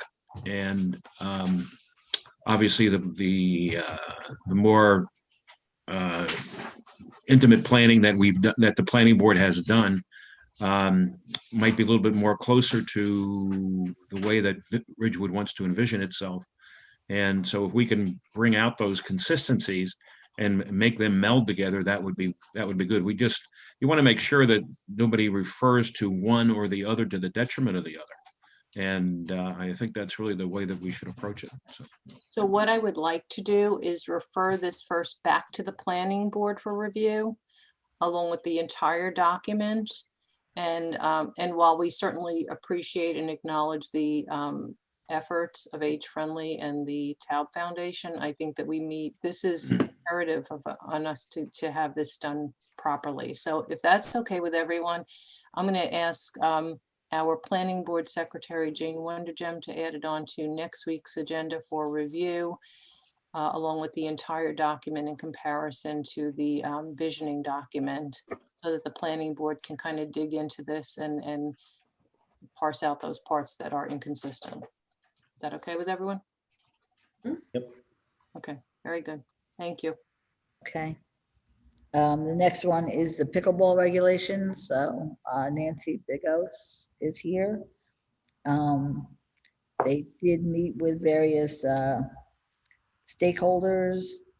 They worked through this in the recreation office, and I'll have Nancy present her recommendations. Good evening, Mayor and Council. Heather, can I just ask you if you shared the document that I sent to you? I shared with them the memo, the email, I'm sorry. Perfect, perfect. Yes. Okay, thank you. Camera that you can come on camera? Or is there no camera? Let me see. There you go. We see you. Yes, am I? You did No. Not yet. Minute. You were there for a second. There you are. What? Gotta open it all the way. There you go. Okay, there we are. Hello.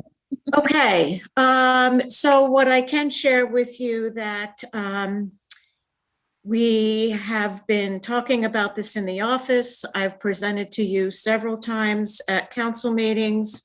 We have met with the neighbors. We have met with the pickleball players. What I want to share with you is just a policy that hopefully we can be able to negotiate tonight and settle up on. I think that we agreed that the most important part of this truly is the enforcement. And I want you to rest assured that this is a factor that we can certainly do, we can figure this into, the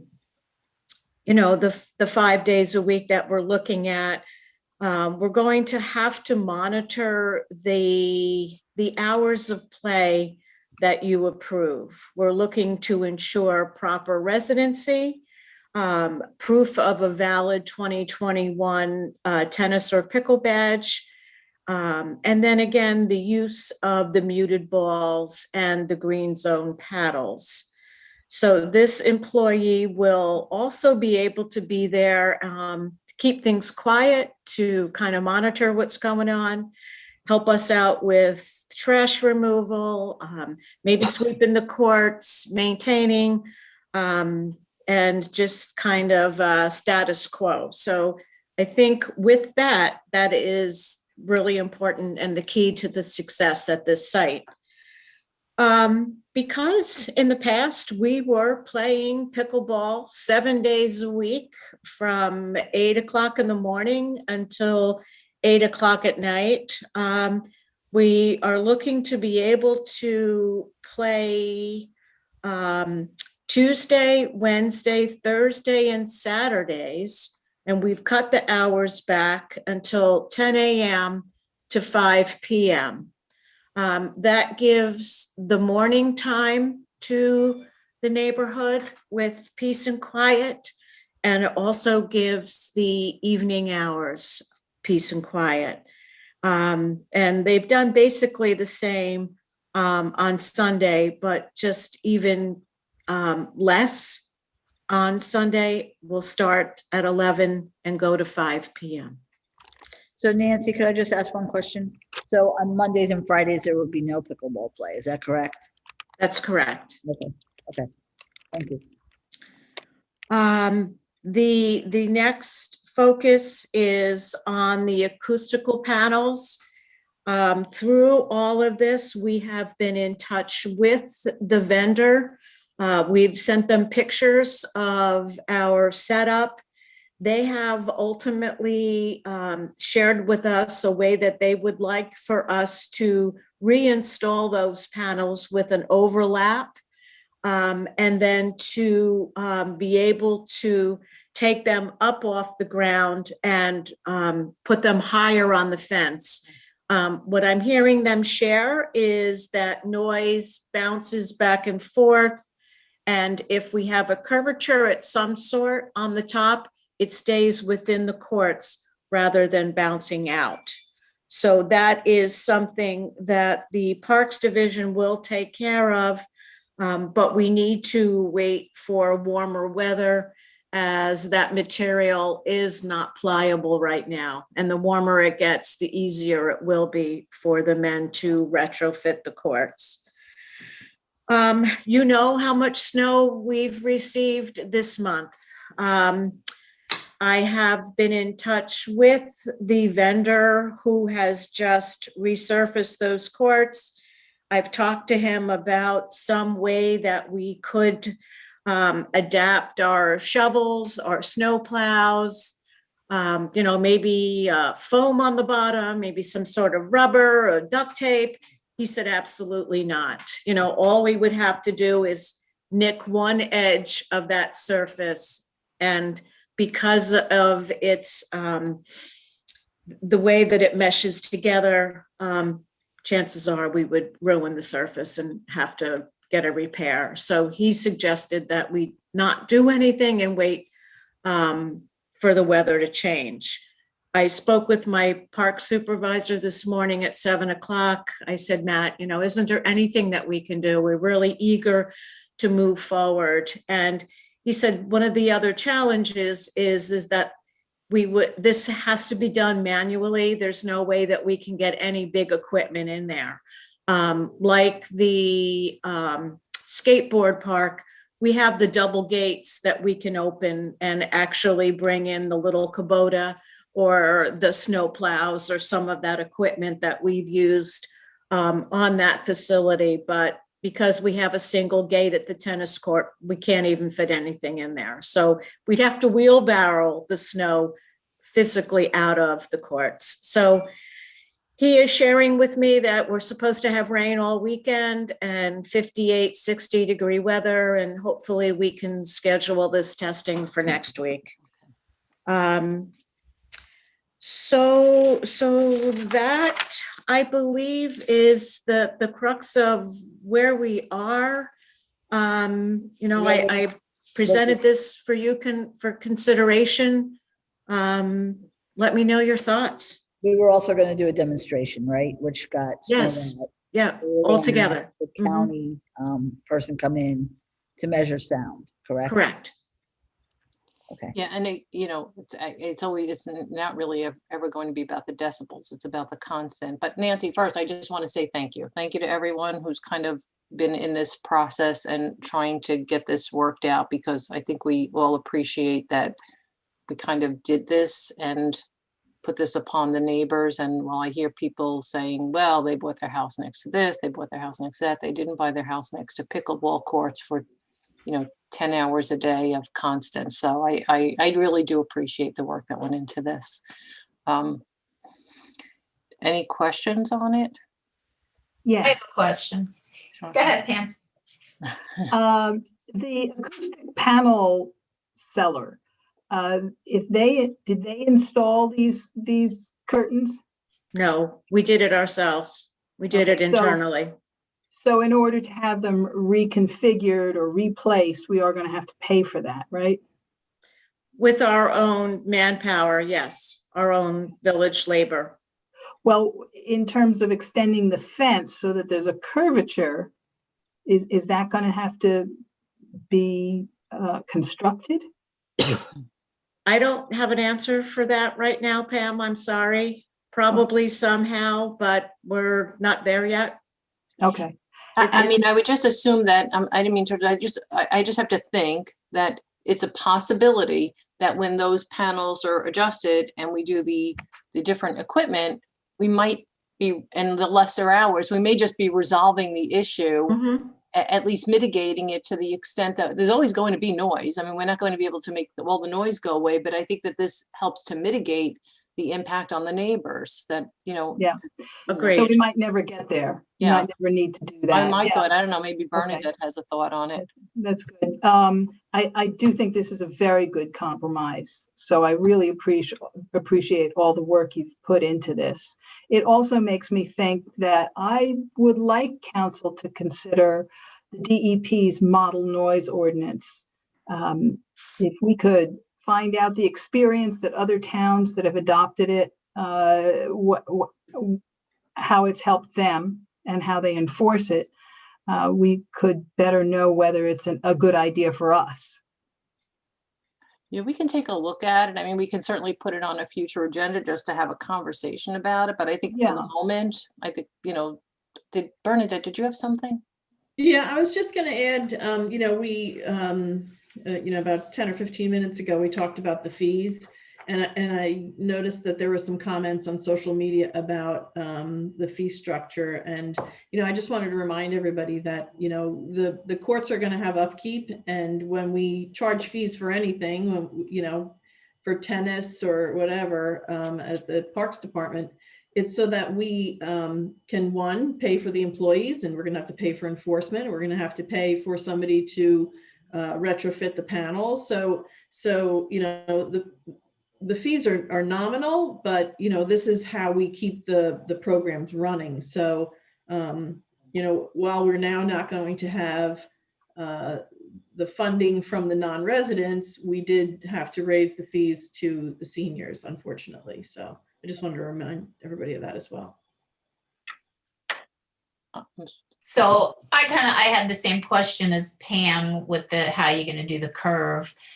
I have a question on the panels. Like, say you brought the panels all the way up to the top of the fence and went 1.5 feet further. Like, will the panels automatically curve? Like, how do you know how pliable they are?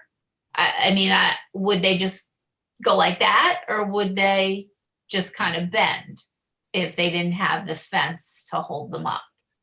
You know what, Lorraine, it's hard for me to visualize that right now until we get one of the panels physically off and try it. And then I probably would touch base with, the engineering division and ask for their input, because they did help us research these acoustical panels in the very beginning. So, it's going to require a little bit. We're going to have to take one off, see where we are, how much room we have at the top to be able to play with this. And you're right, it very well might just, do that little curve like you're saying without anything. And that would be a solution. Okay. And the other question I have, so this was a collaboration of the pickleball players, the residents, the Recs department,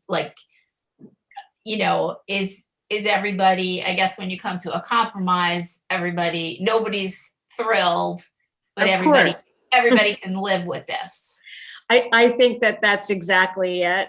As I had people saying that we've been playing 7 days a week, 12 hours a day. Why do we have to give up anything? And I'm like, do you want the gates open? Do you want to play? This isn't how negotiation works. Right. Everybody's got to give. Everybody's got to hurt a little bit, feel a little bit, have a little compassion, and let's work on this. It's a solution. Okay. Thank you. I appreciate it. I personally think it's a good solution, and hopefully with the panels being moved and the new paddles, hopefully it'll be a great solution. I think the important thing is to just mention that both of the pickleball players and the neighbors, came together on this and, are understanding each other. There was dialogue. We've met separately, we've met together. And I think that the community is in agreement that they want to be able to try this out. And it might not be perfect in the beginning, but we can come back, and make changes if we need to. But I think it's a fair start. Nancy, I'd just like to add that I agree with the comments from my colleagues about this being a good compromise. The only question I have is, how soon could the courts be open? When the snow melts. Because I'd really, I'd like to see.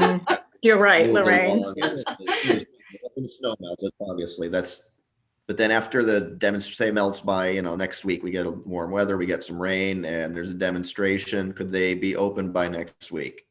Yes. Snow willing, of course. Right. We'll have to add that. I would just wait for Heather to give me the absolute approval on all of the courts. And, that's a simple task. Nancy, the only one change I wanted to make, and hopefully it's okay, is that on that Sunday, because part of the conversation with the neighbors was, and we kind of went back and forth. I just want to know, can we just reduce that to what you have here, 11 to 4 instead of 11 to 5? We can always extend it later if we don't have the sound issue, if we mitigate that. But why don't we just start that with the 11 to 4 instead of 11 to 5? That's fine. Thank you. Okay. All right. So snow melt. Right. So we will be starting to sell badges. Nancy and I discussed probably March 1st, which is Monday. So, they need the badges to be able to get on the courts. We'll see what happens with the snow. As she indicated, we don't want to ruin the surface. So certainly a lot of it's going to have to melt. So hopefully with this warmer weather, as you said, with the rain, that'll happen. And then they'll have their badges and they'll be all set to go. Thank you. Okay, thanks. Thank you. Thanks, Nancy. Our next one is a social media policy. So I don't know if Mr. Rogers is going to speak to this or. Well, I'll just start it off. We had it on the agenda last meeting, and I know there was a request to review it. Pam has delivered some revisions to the policy that was presented. And I think Pam, maybe you might want to speak to that, whichever way you want to go. In fact, I've reviewed, just for the record, I've reviewed Pam's iteration of it, and I find it fine. There's a couple of word changes I might suggest to her, but certainly I think it covers the bases. So, are we seeing the revisions on here? Because I don't see any strikeouts or changes or. Well, I know that when Pam sent it around, she did have a red line copy and a Was sent out on Friday via separate copy. electronic means. Via what? Via email. It was an attachment to an email. To everybody? Donna sent it out. But I can tell you, Oh, no, she didn't. not that many. Is Donna shaking her head? She And didn't? only the finished copy. Oh, she only sent the finished copy, so we don't see the red line, the strikeout version. I didn't. Okay, so we have the finished copy after Pam's suggestions. I can tell you, it's just 4 different areas.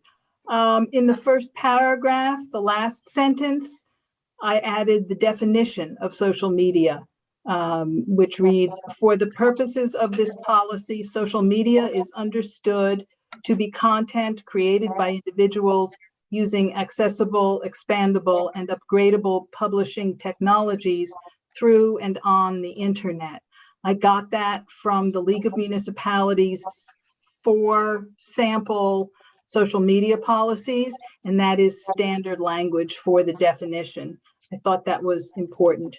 And then let's see, in the bullet points, 1, 2, 3, 4, 5, where it enumerates certain social media types of platforms, if I'm using the right word, based on our discussion at the last council meeting, I added Instagram and Snapchat. Those are just examples because it does end with et cetera. So it doesn't have to be an exhaustive list there. And then in the list that's numbered 1 through 11, in the draft we had last time, it went through 7. So I added what you see there as 8 through 11. Also based on the samples that I reviewed. Then at the end, the very last sentence says that I added says this social media policy shall be posted on the village website. So that's all I added. You might want to consider having employees, board and committee members and volunteers also sign a copy of this or acknowledge somewhere that they have read it. Well, I think we have to run it by the Labor Council because he is, certainly, he wants to make sure that everything's consistent with what the employee handbook says. I think it is, but I think we got to make sure that he okays it as well. Oh, and I would also suggest that wherever it references the Human Resources Manual, that it be a live link so that you can link directly to the manual. I did. Yeah, no, I think that we had that conversation already. I think that I don't have a problem with the modifications. I do, I always go back to what whether there's a piece of this, and I agree with the social media policy. We already have one, and it's consistent. This is wholly consistent with the one we have, so it's fine. But I always go back to if 2 people are in a argument unrelated to anything having to do with the village, having nothing to do with that, having nothing to do with village business, having nothing to do with this. I mean, I'm not quite certain. I'm always a little bit nervous about whether or not that's something that first has to go through the individual who feels that they were harassed, that they have to take their steps too. I mean, I don't think that we can be the police of the world when people are offline doing, or, in a personal world. I think that that's I don't want to be the police of people in their personal space. And I don't disagree. And we did take internally, we dealt with what we had to deal with, but I just feel that I'm just concerned that this, and I don't think it makes this statement that we're policing the world outside of village business. Would that be fair to say? I don't think that we are, I don't think we are going outside of that. If, I think the intent here, and I think the way it's expressed, is to make sure that those who may represent the town, may represent the village, and are aware of these requirements. We are, the enforcement of that is going to be left to other aspects of it. We're not, enforcement here is not the focus of this particular policy. So. Right, and and I think my thing is that this should not be a substitute for, this should not be considered a substitute for protecting yourself and taking actions that you have to take, deem appropriate, whether it's you go through, court or whatever, sign a complaint against somebody. This should not be, what we're doing here should not be considered in lieu of doing what you have to do for yourself and as a private citizen. As a private citizen, you're afforded certain rights, and this is not that. I think the effort here is really to make those who would be affected by it or who should be controlled by it aware of what the problems and concerns are, and that if when involved, and if you're representing the town in the village in any capacity, whether you're a board member or anything else, you've got to take certain steps to make sure and ensure that your behavior comports with the policy. And if it doesn't, then enforcement's a separate issue, and that's what we've got to do. But we want to make sure they all know it, and that's the thing. Yeah, I think that they all know it. That's, so we as the governing body appoint people to advisory committees. And I believe when we appoint people, we have an expectation that they're going to act on our behalf in these committees, and that we expect a certain level of comportment from them, and that they're going to behave in a way that we as a village, because we're all in this as a village, would treat each other. So, and I think we talk about that when we interview people for appointments, that you are representing the village. So while you may have a personal life and a public life, perhaps on these advisory committees, when we appoint people, we expect a certain level of decorum. And certainly as a group, we can also meet again and decide whether behaviors don't meet with those expectations. That's the whole idea of appointing somebody. We want them to do good for the village. We want them to be, people of good character and good, and the understanding together for our village. And the understanding and the capacity of their appointment, they act on the outside to the outside public as representatives. They have to be taken into consideration in that. Yeah, and if they can't, they shouldn't ask to be appointed. Right. And this does give them notice that, look, if you don't follow the policy of the town, well, then it may be grounds for imposition of discipline and or other corrective actions or sanctions. And so I think that leaves it for dealing with it on a case-by-case basis as it happens. Matt, what were the word choices that you thought might be improved?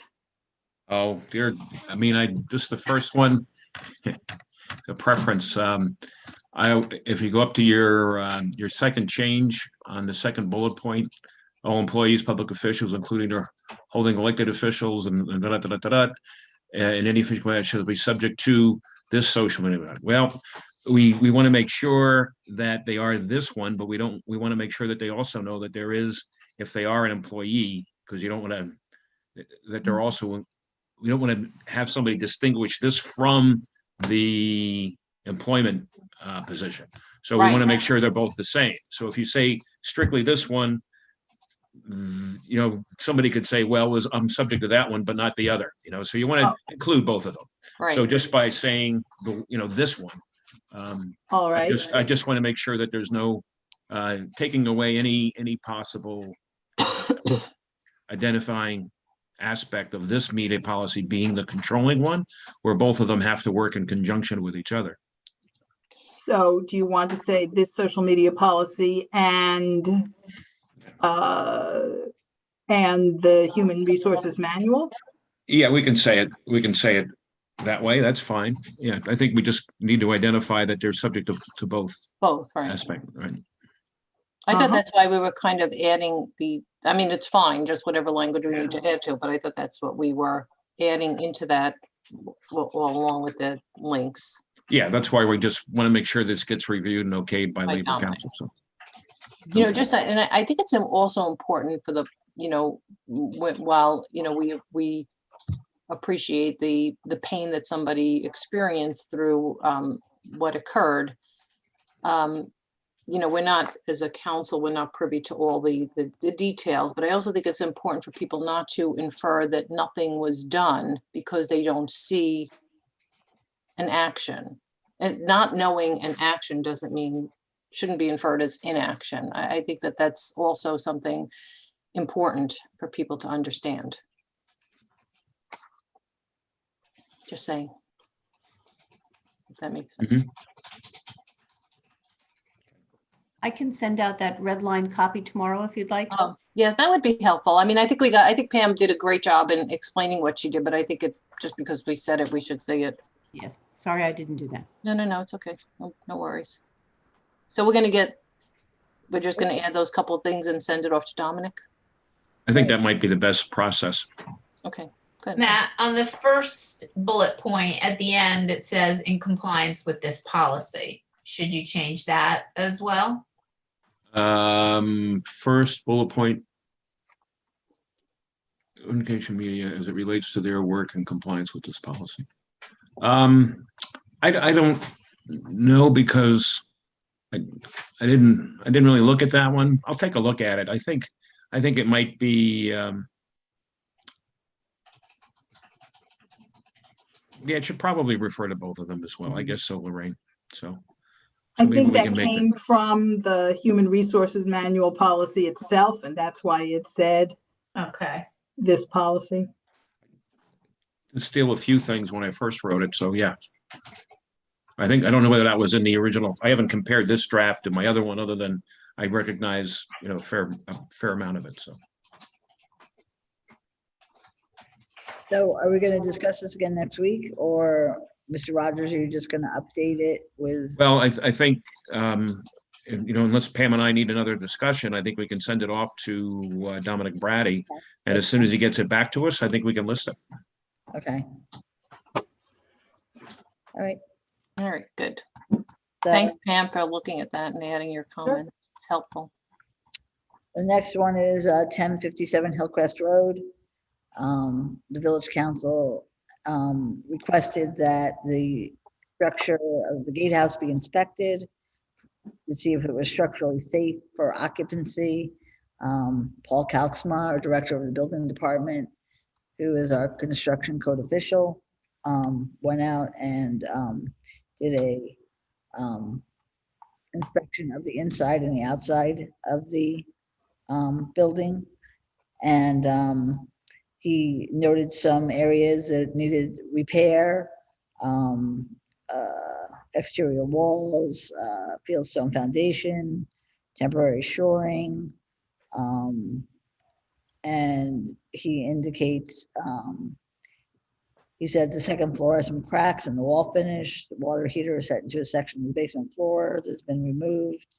He said all repair, his summary is that the inspection was limited to visual observations and it did not include a review of mechanical items such as plumbing, electric, or HVAC.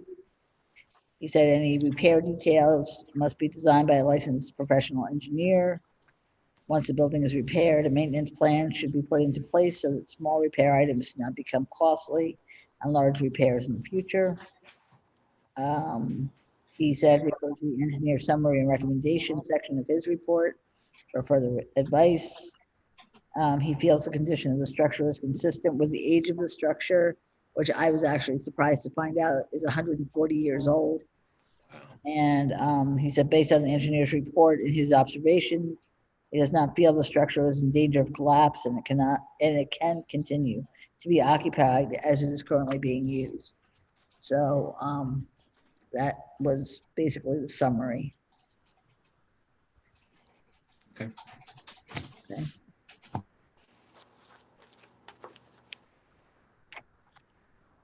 So that's all we have on the agenda tonight. Just for the, if I may, Heather, just that one matter, the Assembly Bill 1571, I asked to be removed because there's further information to come in on that. But I think if everybody got a chance to review the hard copy of the New Jersey League's position statement, I think you get a good idea about what it's about and why we might be of interest in it. So we'll just follow up on that once we get further information. So with regard to Paul Kalksma's second report that we just got, I really appreciate it because it confirms to me that there's no immediate safety hazard and that the tenant can continue to be in the building and conduct her programs. But it looks like there is necessary maintenance that has to be done. And the biggest thing seems to be the shoring up of the foundation. And Mr. Kalksma says something about temporary shoring up should be used until permanent repairs are made. I was wondering if we could go straight to permanent foundation repairs. Chris Rudishauser had estimated that shoring up the foundation would cost $25,000 to $35,000. Does that mean we could even do it by quotes rather than by formal bidding to get those repairs done? So I'll just, my observation on this is that Paul's, I mean, just based on the report from the engineer, I forget the initials on the engineer report. I don't think that Paul's report covers everything that's in the engineer's report, and it doesn't cover everything that was in Chris's original report, and it doesn't cover the flooring that was also in the quarterly report. So I think that we're looking at a piece here, and I think that what we need to do, Heather, is maybe get a full list of everything, and then maybe have the engineering department organize it in a way that we can understand. And I agree with Councilwoman Perrin. It doesn't appear that there's an imminent problem or imminent danger for anyone, which is good news. And we certainly felt that that was the case all along. But I think we need to get to all, because we have 3 different lists now that are actually somewhat different from what I have in front of me. I have Chris's original list from, I think that's November. We have the quarterly report. We have is it BCG? Is that what the name of the company was? Something like that. Yeah, the BCG report. So Paul's list doesn't have everything in BCG's report. It seems a little bit all over. I think we just need to consolidate the list into one place. And then let the engineering department make that list and figure out how best to approach the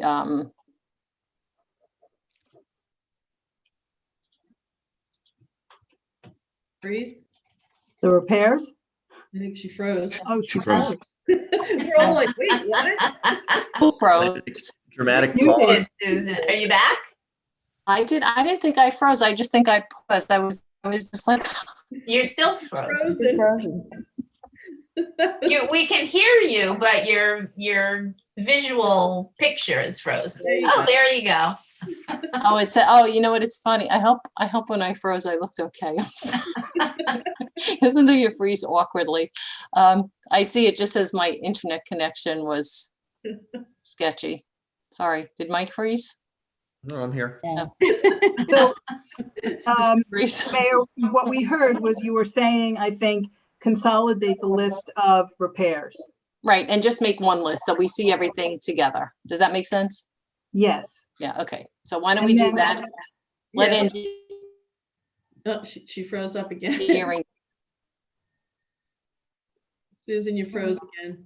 but you can, I can hear you.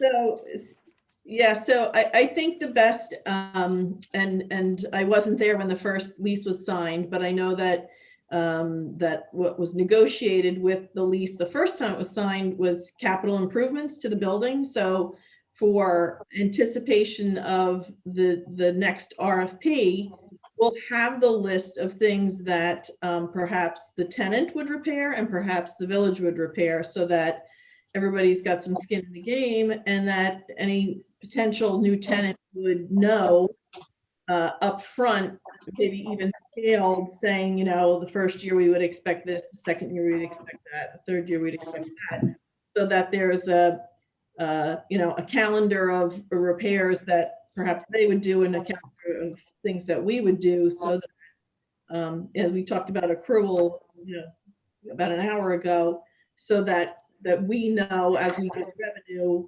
that we'll accrue some monies to do, you know, upkeep that are required of us as a tenant. So I think we're on the right track to keep things moving. yeah, we'll get, am I still frozen? No. No. Oh, okay, good. I wasn't No, sure. I mean, I think between all the reports that we have all the information that we need, and it just needs to be consolidated. And you know, I don't think there's any further reports needed. We have all the information, and we did keep $45,000 in the capital budget to begin maintenance and repairs and catch up work for the house. So I think everything's in place to move along and go out for an RFP relatively soon.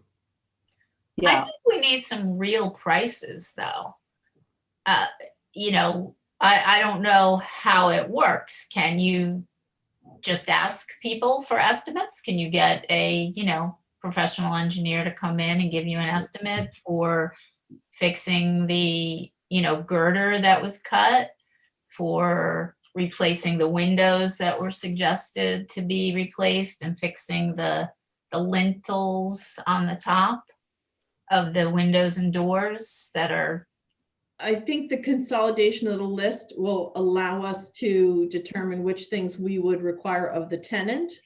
So, you know, the tenant might be the one paying for those capital improvements, and the village may pay for others. So until we figure out how we're going to parse the list, I think it's premature to get estimates.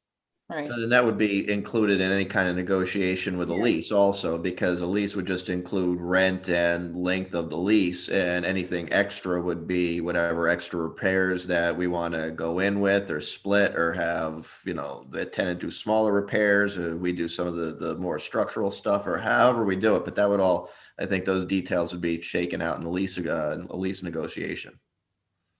Well, at this point, I think the landlord has an obligation to supply working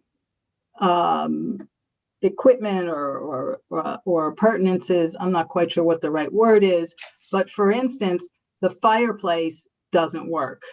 The outdoor fireplace is something that the tenant does use, and should it, you know, I think the lease probably anticipates that that would be a working fireplace.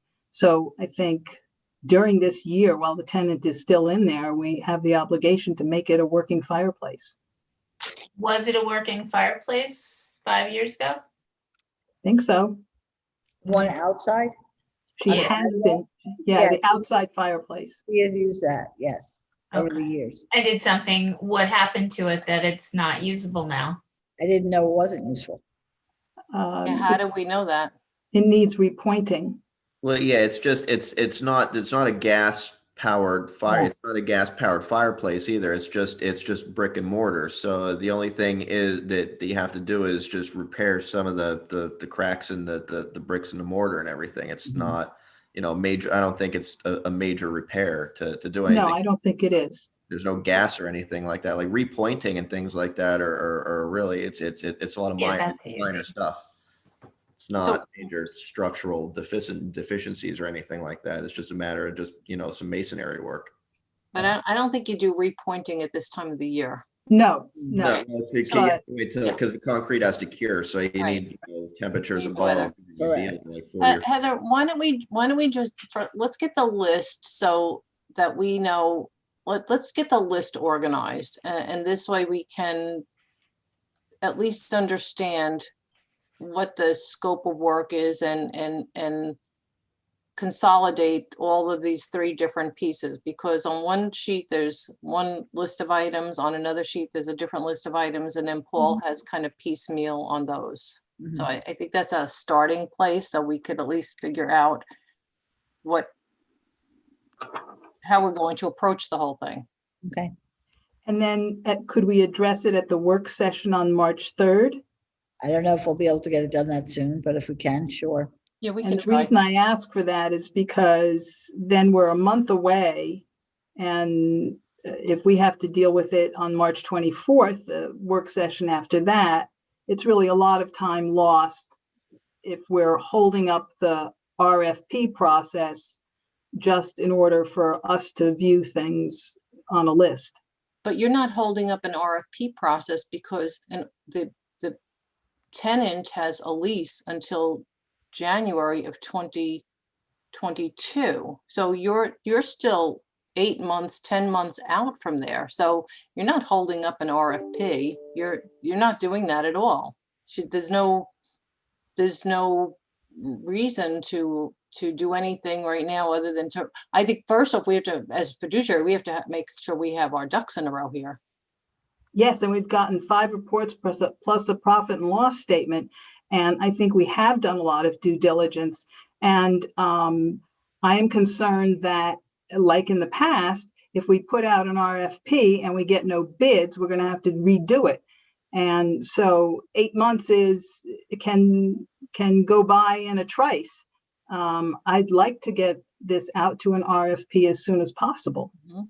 Okay, so why don't I'd really like to get prices on like the big ticket items to see if what our thinking is accurate. I mean, it could be way off. It could be right on. We don't know. So nothing's going to stop us. Why don't we just get the list, because nothing's going to prevent us once we have the list from figuring it out. But right now we're kind of in a void because we don't have all our information. We don't have those ducks in a row. I think Councilwoman Walsh said it precisely right. Let's get those ducks in a row first, and this way we can parse out what's what. Does that make sense? And it doesn't delay anything. Well, which brings me back to hoping that we can deal with this on March 3rd. We'll see if we can. We'll do our best. Okay. Okay. Is that it on our, okay. All right. With that, we're going back to public comments, not to exceed 5 minutes per person. Dylan? Yep. Do we have anyone in the queue? We do. All right, hopefully we're waiting for someone here. I'm bringing them in right now. First is a call in, phone number 9557. Please unmute. Hello, please state your name and address for the record. Hi, this is Erin Taddy, 419 Bogart Avenue. I've been listening in to the meeting, and I was happy to see that you had some discussion about the social media policy, but I think it's very important to get some points out there. There was nothing done with everything that happened. The Village Council was informed. You received a copy of the letter from my attorney. You saw in print the threats, the defamation, and the slander made against me. The Village Council did go into closed session, I believe, was my understanding, but nothing was done. It was an overwhelming majority. There was a majority vote to allow this person to keep their position. Now, Susan, you made it very clear. Your comment was, it's not up to you guys to police the world. No, it's not up to you to police the world, but, you know, this person was appointed onto her position on the planning board by I don't know if it was you in particular, Susan, by the Village Council as an entire entity. I'm not sure. But they were appointed to serve on a board. They used multiple references to their position on the board on their tirade against me on social media, which included multiple insults to my appearance, comments about my religion, referring to me as a derogatory term for female genitalia. Let's not forget that. And most importantly, engaging in a conversation about getting a hitman. Now, I have every right to live in this town peacefully without my life being threatened. I am a wife. I'm a mom. I'm an upstanding member of the community. I do not believe that there's any universe in which it should have been okay and that this person should have been allowed to maintain their position. I'm very concerned, even with a little bit of conversation that I heard with your discussion about the social media policy, that it's not going to be strongly implemented and you're not going to take any action if something like this were to happen again. You have to make sure that there are strongly worded rules about how people have to comport themselves on social media and that there is an immediate consequence, which in my opinion should be they immediately are removed from their position. This person was appointed to her position on the planning board. She was not an employee of the town. It wasn't like you had to go through this human resource situation to get her removed. She should have been immediately removed. And then it's taken 18 months to even bring this back to being discussed again. So I really, really, really hope that after you reconvene at the end of this meeting, you will certainly do something to make sure that nothing like this happens to anybody else again. Thank you. Thank you. Have a good evening, Erin. Thank you. Okay, next person is Mr. Hallaby. Please Good unmute. evening. Yeah, Rorik Hallaby, 374 Evergreen Place. I hate to give you an English lesson, but let me start and try to give you one. To me, corrupt has two meanings. One is to do something illegal for personal gain. Also, it's to do something unethical for personal advantage. Let me repeat. One definition is to do something illegal for personal gain. The other is to do something unethical for personal advantage, which is how I use the word corrupt. Okay? So a good example is spreading the word that the 17 full-grown trees at Woolsey Square were cut down because they are diseased. That to me is corrupt. Okay? So before people get on their high horse to start to silence people like me, we're saying uncomfortable things. Remember what Harry Truman said, if you can't stand the heat, get out of the kitchen. Now, as far as Health Barn, I should remind you, Stacy Antine is running a business. It doesn't have 10 months while you kick the can down the road, which to me is another example of corrupt leadership, because you have no reason other than to torpedo her effort. She has done so much for the village, and she's gotten nothing but abuse from certain members of the council. I'm sorry. Now, the thing is, she doesn't have all the time in the world, because if she cannot stay there, she has to start planning months in advance her move. So I urge you to work in parallel. Get all the reports you want and get all the pricing that you want, fine. But we're not talking about $1 million. We're not talking about replacing the gutters with copper gutters. We're not talking about replacing the roof with cedar shingle, which costs twice as much. We're not talking about having these expensive windows that you have, what have you. I mean, what are we talking about? 100,000, 50,000, 100,000? So work in parallel. Get the RFP going so that she will know what it is she's doing. Now, another example to me, which I think is corruption, in my opinion, my definition of corruption, if you will, is when, tomorrow is such a great day for Ridgewood. She is bringing in $1 million, which she will handle. She will not make a penny on that. The state is supporting her fully. The $1 million will help save the restaurants in Ridgewood. the $100 million will go to pay for 100,000 meals for people who are food insecure. We should make her queen for the day. We should make her queen for the month. Now, an effort was made to not to allow her to have this press conference at Shedler, at Health Barn.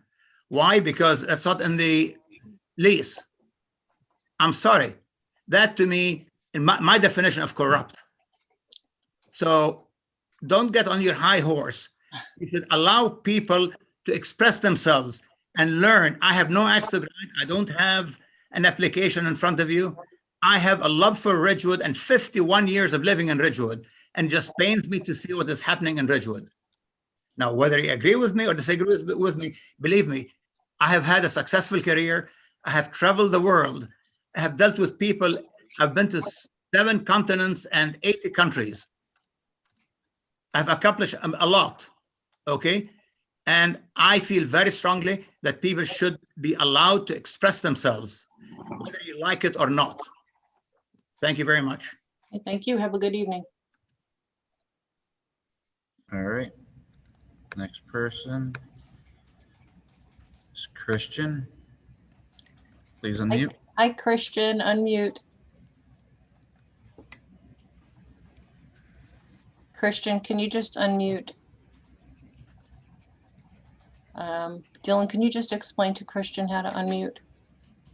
I'm gonna send him a thing. I'm gonna ask to unmute and then should prompt him. There Okay. you Oh, go. I think he's good. You made it, Christian. How are you? Hello, everybody. Hello. My name is Christian Reinhardt. I'm residing at 359 Corona Place. I have been a village resident for 30 years, and I'm a proud member of LGBTQ community. I passed a written request to fly a pride flag at Pride Celebration Van Este Square during the Pride month of June. The email request was passed to the mayor, council members, as well Board of Education members. I also advised that we would like to host Pride event at the flagpole at the time of raising the flag, as has become tradition during month of June. As in previous years, we are planning to host guest speakers like Attorney General, New Jersey Attorney General, Superintendent of Ridgewood Schools, student high school organizations, clubs, as well as other invited dignitaries, musicians, students, and village residents. Event is open to everyone and will be held under mask mandate and social distancing under current COVID-19 CDC guidelines. The planned date for the event would be, for the raising the flag, would be June 5th. Pride event is planned to celebrate LGBTQ diversity in our community. And if possible, I would ask for support of council and village members in helping putting this event together, as in prior years. I will thank you for letting me present this Pride Month celebration plans, and I'm looking forward to your support in this event. Absolutely, Christian, and thank you for your comment. And I know we all had your email, and you and I spoke this morning. So have a good evening, and we'll be working on that. I'm sure we'll be organizing with you. Okay, Sorry, thank I don't you. hear you. Oh, No. I think, am I still breaking up? No. Oh, Christian. I cannot hear you. Okay. He turned down his volume before because he was getting feedback. I think now he's muted. He's probably turning it up so he can hear you now. Okay. I don't know if he can hear me. All right, I'll call him tomorrow. It's okay. Yeah. All right. Next one is Siobhan Winograd. Please unmute. Good evening. State your name and address for the record. Hi, good evening. Siobhan Cram-Winograd, 274 Ivy Place. I'm going to go really quickly. Number one, I fully support and love the efforts with the social media policy. I'm happy Pam's involved and using her lawyer brains to make the document better. I will say that having served on multiple boards, all boards have this now. Everyone in the private sector has it now. And the reason why is it protects you, the board. So I think everybody on this council should be embracing this because the main reason is that it's protecting you. I also think in terms of due diligence, you should reach out to the more important boards that the village co-sponsors with, like the library, and ask them how they feel about it, or the planning board. With respect to Health Barn, I too feel that you should move quickly towards the RFP. And the element that you guys are missing is that you don't have the complete say. Green Acres has oversight on this. And in 2015, you had 0 bidders for a period of a month until Stacy picked it up. And then it took you a full 6 months to get it. And I remember that because Stacy was in the minutes on February 10th, which is my daughter's birthday. And when I was looking it up, it took from August until February to have it approved. So when you're talking about your timeline for Health Barn, you need to back out that it's not just you, it's Green Acres, because we took that money and we owe them, you know, the politeness. Real quick, clearly I'm in agreement with Christian. I've been involved in the Pride celebration since 2017. If you need any and all help, that would be great. I would love to see that flag flown, and I can't support it enough. With respect to Shedler, I'm so thrilled with what Bob Bruni disclosed tonight. I'm super psyched with what Mike Seaton's simple kind of cliff notes of budgeting yielded the other night, Michael. I love that since the project has stalled for a full year, you are not going to move forward with any money for this year, which is great. I think that's awesome. I texted my Mike downstairs, good stuff. I do have some questions though, as to there's $2.3 million left, which is what I took away. This could be wrong, and 460,000. So my first question is, of the 2.3 million, what is for the house and what is for the field? And second of all, what the heck are we doing? There's still no plan. And with respect to the comments made about I can go and find information myself, at the budget meeting, there was a significant uptick in Oprahs. It was cited for hiring extra staff. And when I was given the answer of go Oprah it, I felt that that would burden the village, and I wrote you back. I think that if these documents are public and we pay for it, we have the right to see it. I will tell you, and I'll probably be cut off at the end of this, the public document that Ridgewood provided to the state was provided to me by the state very easily. I'm thrilled the project's moving forward. I'm thrilled we have some clarity in the numbers. Michael, good stuff on the funding. And Bernadette, same thing with the budget. We have a large parcel of land that needs to be developed, and it's going to cost money, but it's going to cost clarity. What are we doing over there? And beyond closing this comment and telling me that the efforts that I've expended to navigate the website and ordinances, which by the way is not insignificant, tonight during this meeting, I fielded 19 text messages of how to get into the meetings. I was just hoping that when I asked my local government for questions regarding a massive $1 million expenditure, information would be readily provided. As I wrote to all of you earlier this week, I'm grateful that the state just gave them to me. No cost, no effort, no fuss. Thanks. Have a good evening. You too. I have no others. Okay, so we're going to close public comment. I'm going to make something very clear here because there's so much misinformation out in the world. I almost like you just can't take it much longer. You know, to suggest that it took the village 6 or 8 months to do anything is it absolutely incorrect.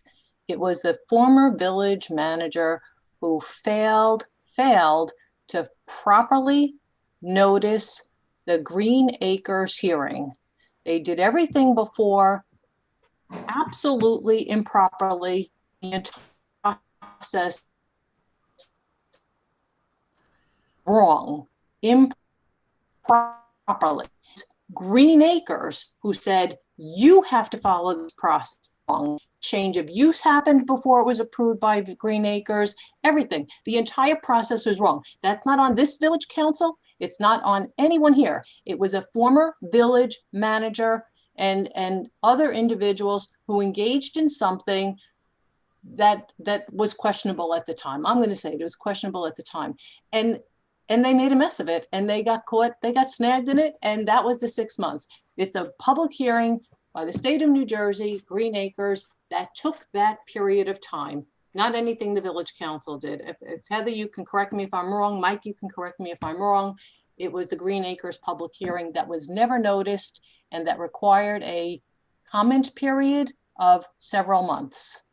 Is that correct? Anyone? Is everybody frozen? Maybe I'm frozen. I believe so. You believe I'm frozen? No, I believe you're correct.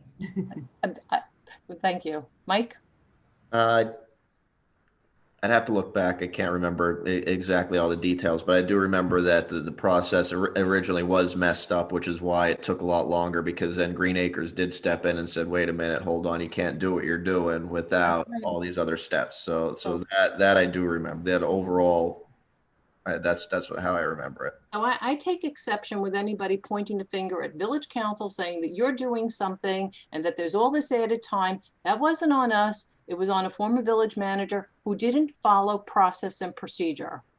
So, you know, there's a lot of information. It's a lot of misinformation. It's exhausting. And the response to file an OPR is the quickest. When you say you're entitled to public documents, you are entitled to public documents. That's an OPR request. That's the Open Public Records Act. It's an OPR request. For the amount of information that's asked, we would be emailing people all day long. That's not the job of council members. When we can do what we do, I'm sure everybody is very generous with their time, but to suggest that we should be emailing documents to residents all day is just inappropriate. And finally, I'm not sure what my personal benefit is by adding parking spaces to the train station, but that's a whole other conversation. I'd just like to add though too, because it was brought up that there's all these OPR requests, and you know people don't want to burden. The burden isn't the residents requesting emails or a plan or a document here. Those, from what I understand from the years of listening to Heather and clerks talk about OPR requests, they're the easy ones. They're not a problem. The burden is all the commercial and realtors coming in, and they want all of the records on a single home going back 150 years and all these other different things. And they want environmental reports, and they want all these other big complex documents for whatever commercial or real, realty business that they're involved in. So it's not really the requests from the residents that are really swamping and inundating the clerk's office. It's all these other requests where they're, the environmental companies are basically making the clerk's office do the work that they're being paid to do. And those are the big, cumbersome, burdensome requests and increases in OPR, because now you have more homes being sold in Ridgewood, and that's really what it is. So people could request all the documents they want. They're the easy ones, and that's the way I understand it. And if I'm wrong, we have a clerk and a deputy clerk here, and they could correct me. I think in recent times as well, there's been a lot of requests for emails and metadata for emails, and that's also time consuming. And is that residents or is that? Residents. All right. I mean, they're entitled to it. Oh, yeah. Not that they're not. So certainly we process them, but it is time consuming. I would also ask that if anybody's considering filing an OPR request, please word it carefully. I haven't been on the council that long, but I've seen requests come through and they're pretty fuzzy in their demands. And it's hard to answer when it's not clearly stated what you want. So, and finally, in closing, I'm just going to take once again exception with the comment that anyone on this council abused anyone, that anyone on this council is abusive towards anyone. I take exception with the comment. It's simply not true. It is a lot of nonsense, and it is throwing, casting aspersions on these council members. And we do understand that, unfortunately, I think the cat's out of the bag, that the $1 million EDA grant has been authorized to Health Barn Foundation, not to be confused with Health Barn USA, the business, the Health Barn Foundation. The Health Barn Foundation does not operate out of the Gatehouse, but there is a press release tomorrow, and I don't know what the other comments are about, but I'm sure we look forward to that opportunity to engage in a press release. Very good. And with that, we'll take a motion to a resolution to go into closed session. So moved. Be it resolved by the Village Council of the Village of Ridgewood that the Village Council meet in closed session on February 24th, 2021 at 7:30 PM or as soon thereafter as the matter on the agenda can be reached, and that said closed session be held via Zoom teleconferencing due to the COVID-19 pandemic. And be it further resolved that the matters to be discussed in closed session are limited to legal matters to include settlement agreement Ames Well, Town Garage, and 1057 Hillcrest Road. Personnel matters to include fire, EMS, engineering, and recreation departments. These matters are allowable under NJSA 10:4-12 et sec. And be it further resolved that the minutes of this meeting shall be made available to the general public when such matters have been deemed completed by resolution of the Village Council. May I have a motion? So moved. Second? Second. All in favor? Aye. Aye. Anyone opposed? No, but I Thank just you. went away. Did I go away? No, Yeah. you're there. Back. Bottom. Hey, everyone. You just migrated down to the bottom.